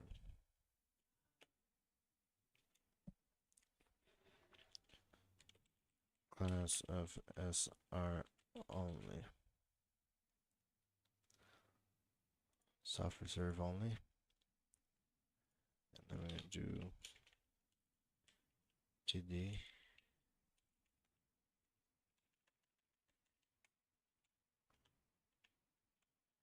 Oh, up, down, up. Down, up to, it's gonna be 18579.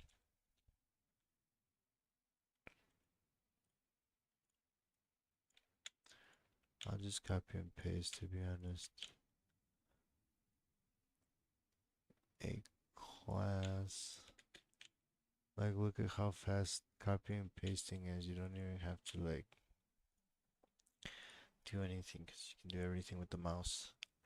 Time to move on. Your second table started by giving it a caption. Okay.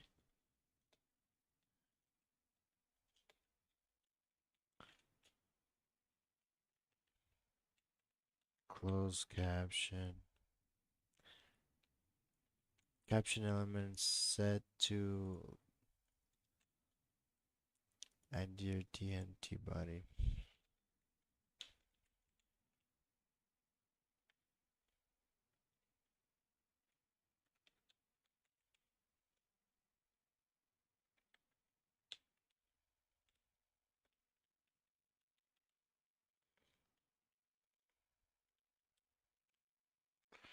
Close to body.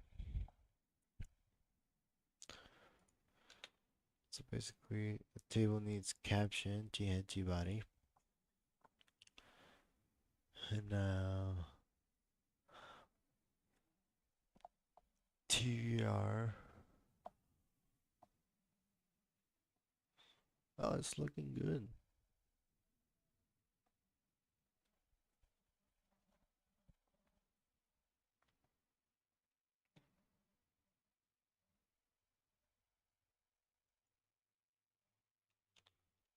What's in the thingy? Add a TR.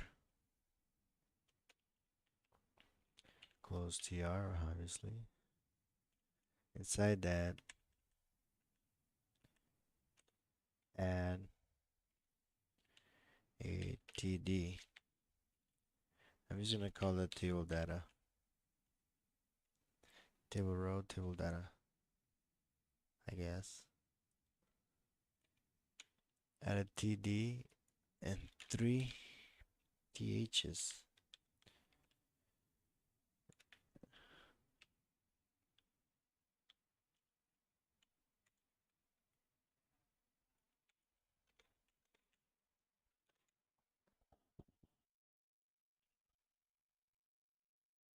Give each TH a span element. Close span. Copy this because we're gonna need it for this. And we need it for this. Do a class equals SR only.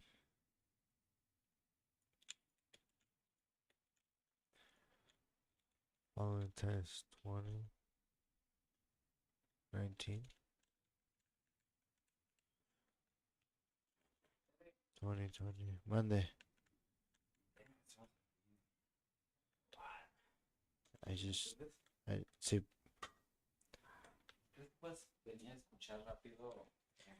this guy just grinded. Es que puedas venir a escuchar una idea que estoy haciendo de mi rola que te enseñé. O sea, no la que te puse ahí, pero la otra que está. Ahorita en un ratito, déjame acabo esto.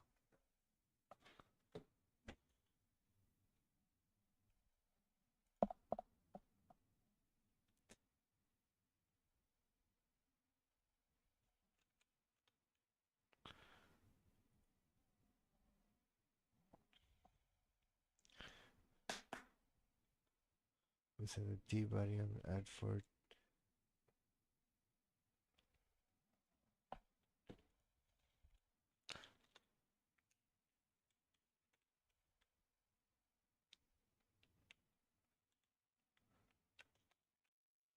TR.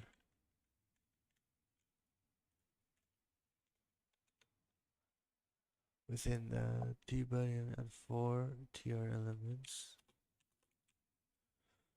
Give the first 3 a class attribute.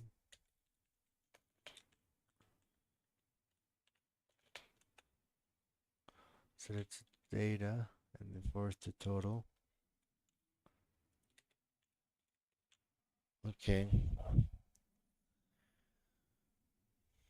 So interesting. I mean, I'm so confused. I can follow the instructions now, but I'm so confused.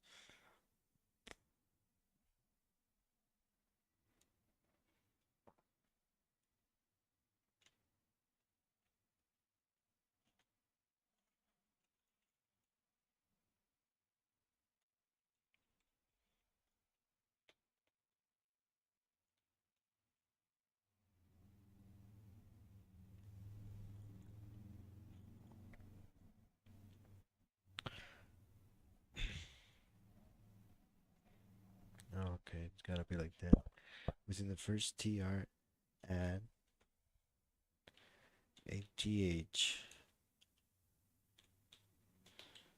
Then we're gonna just close it. Loans, the outstanding.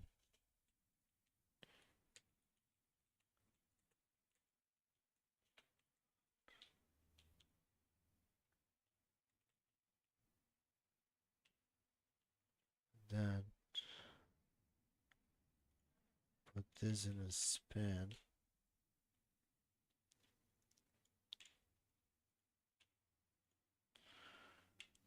But close it. Wrap the text except for loans.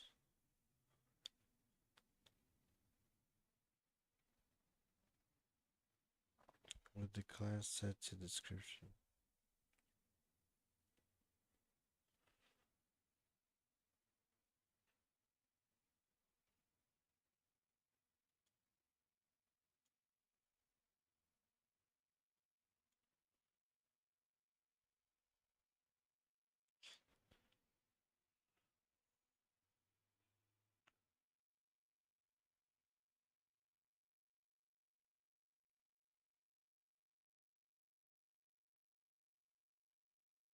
Fuck, my brain stopped working.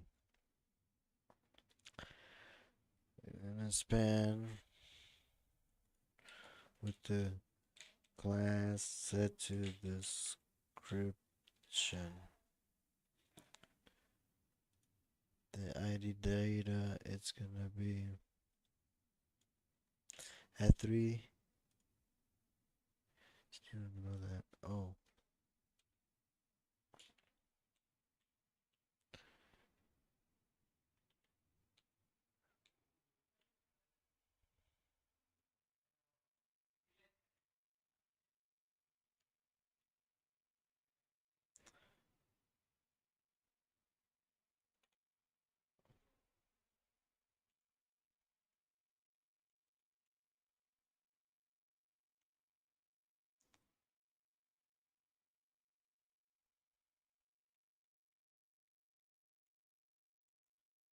And do bow on it.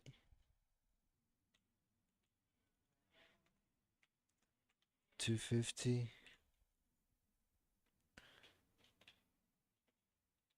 0.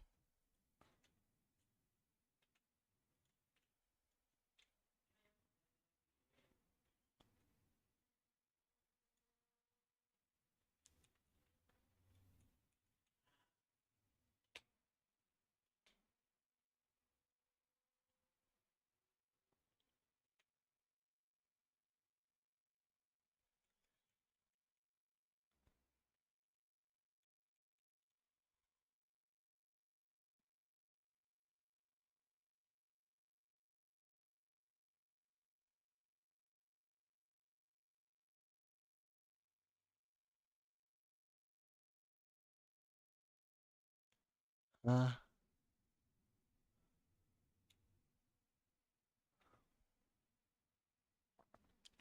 Wait, do we just do the same thing?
TR show, TH element. There's your fucking TH element. No.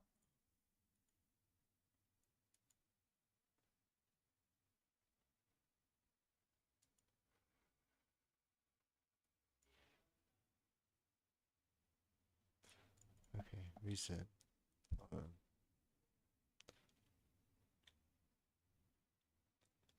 Within your second TR.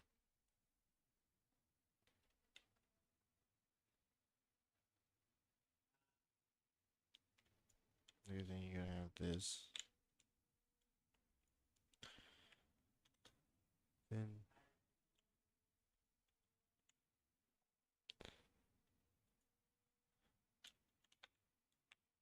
oh, okay. It's this. Right. But it's expenses goes here. Annual fuckery goes here. 200 goes here. 300 goes here. 400 goes.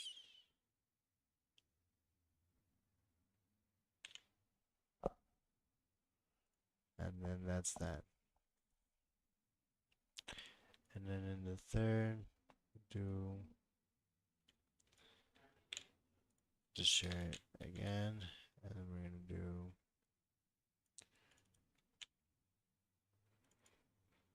credit. And then the outstanding thingy.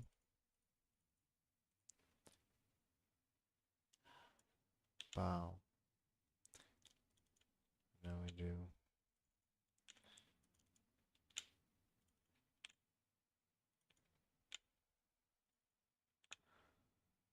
class of current. That should be okay. For fourth thingy, it can be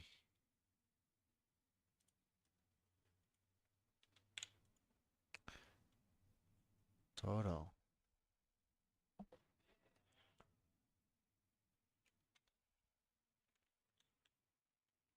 TH element. Okay, we'll add a TH element. Thanks. Total. Yeah, really.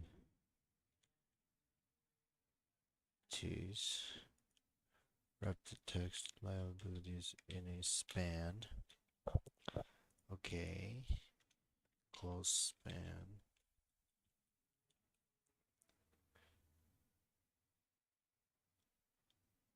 With the class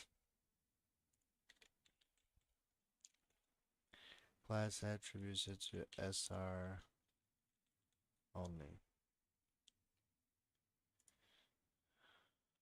Following that, make the TDs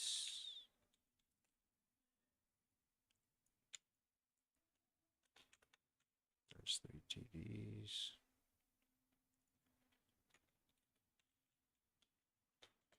Class set to current on the last one, and then for the prices,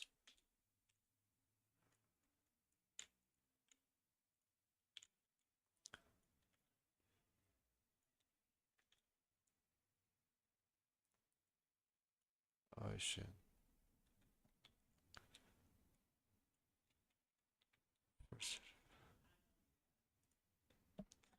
There we go.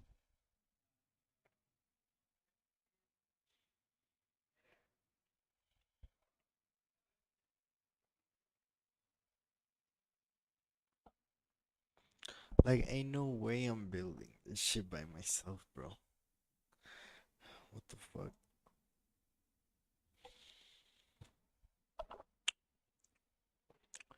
For your third table, add a caption with the text net worth and set up a table and header body. Okay. Caption and then close caption. T head. So we open. I mean, we do this.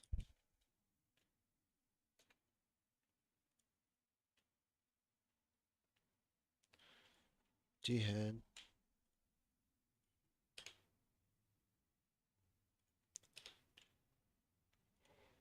And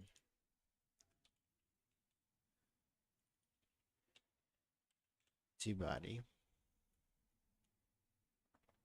Further.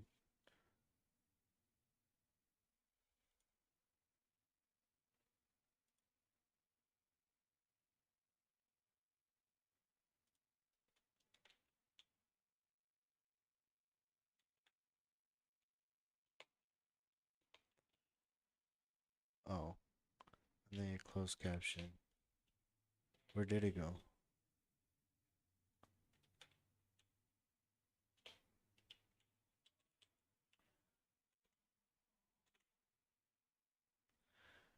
Okay.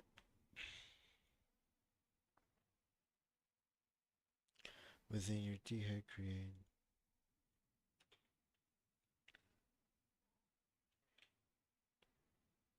T.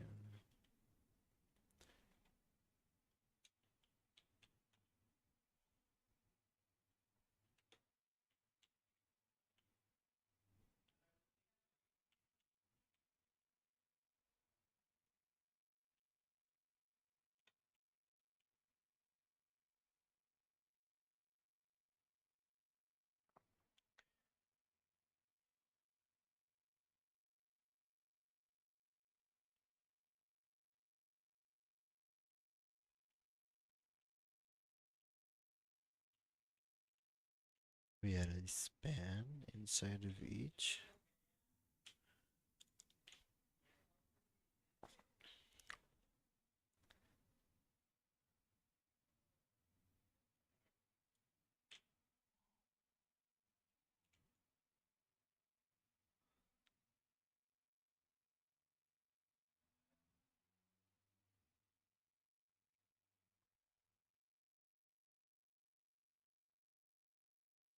Add a TD and three THs. Oh, these guys gotta be H's. H.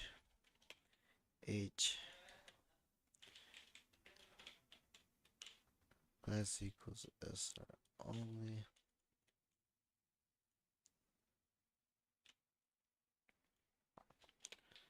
So an H. And now right here, there's gonna be TT.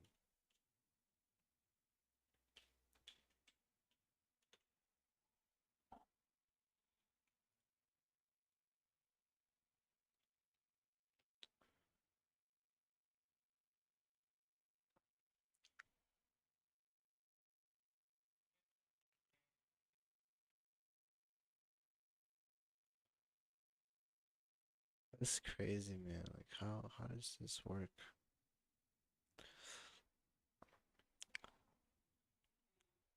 within the T body.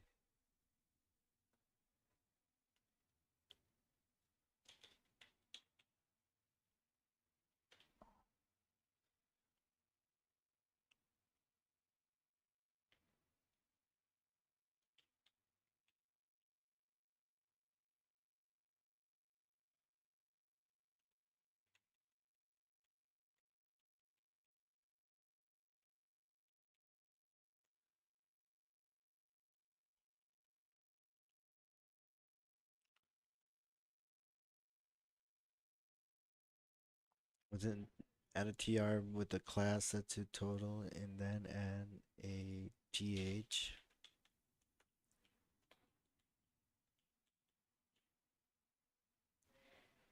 A TH with the text total number of system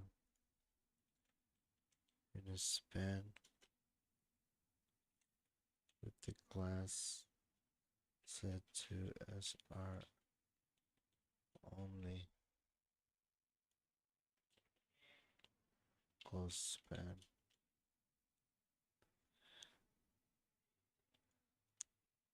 Then add 3 TD elements and give the third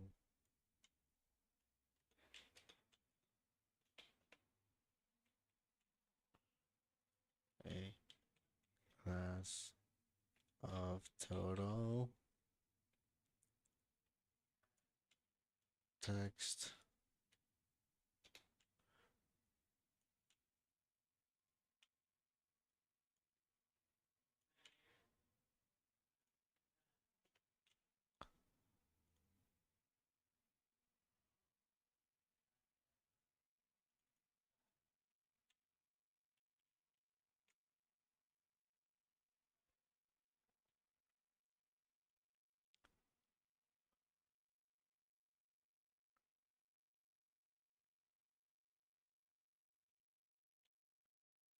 Alright. HTML selector, give the box sizing properties set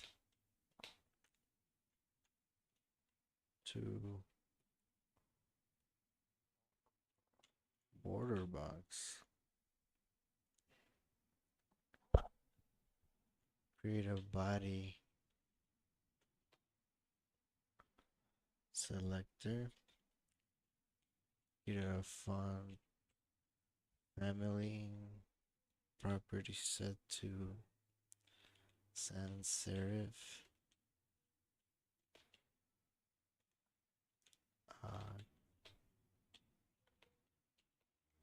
Color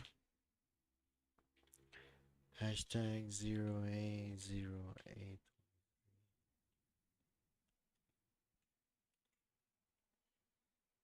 Before you get too far into your styling, you should make. Oh, wow.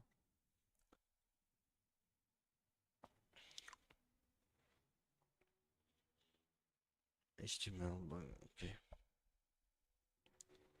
Make use of the SR only class. You can use CSS to make up.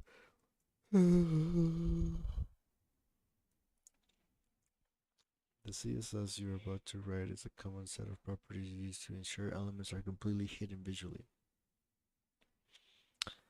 Span class squiggly equals SR only. Screen reader only. Oh,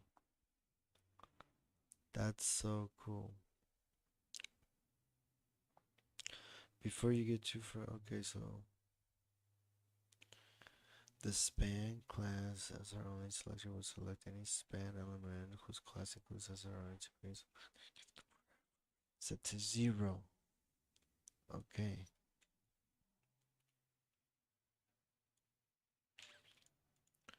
So put this in.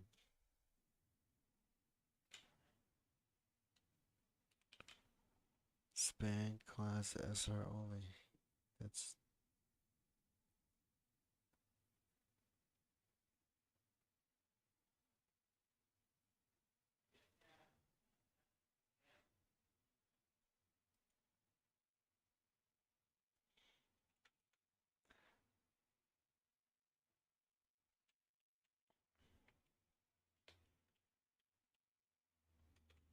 Ain't no way.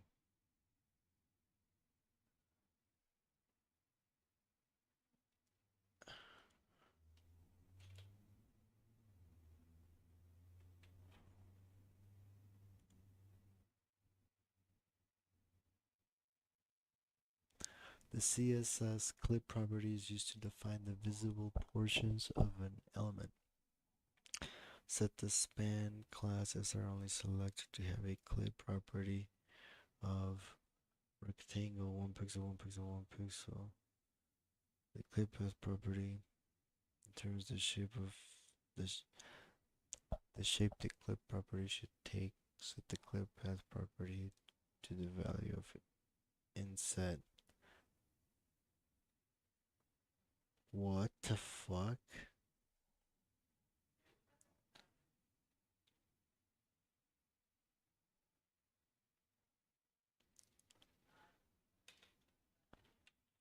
Okay, we need a clip that's rectangle 1 pixel 1 pixel 1 pixel 1 pixel.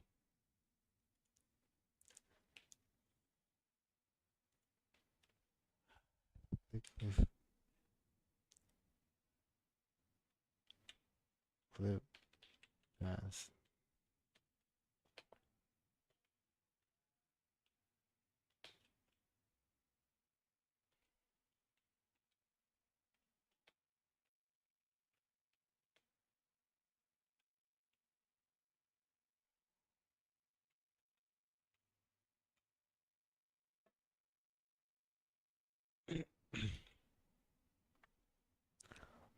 Now you need to size these elements down, give your estimate width and height property to 1 pixel. Yeah.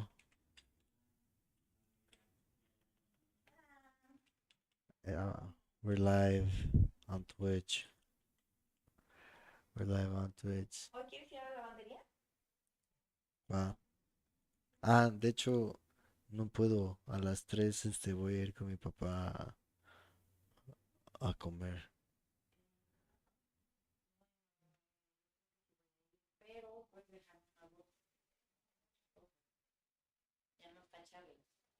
Este.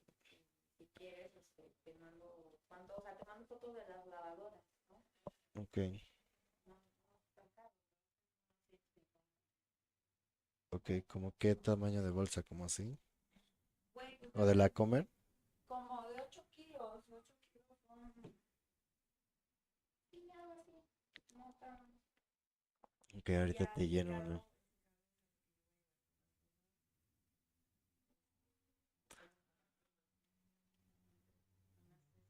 Ahorita separo unas. Gracias. Thank you. Sí, nomás.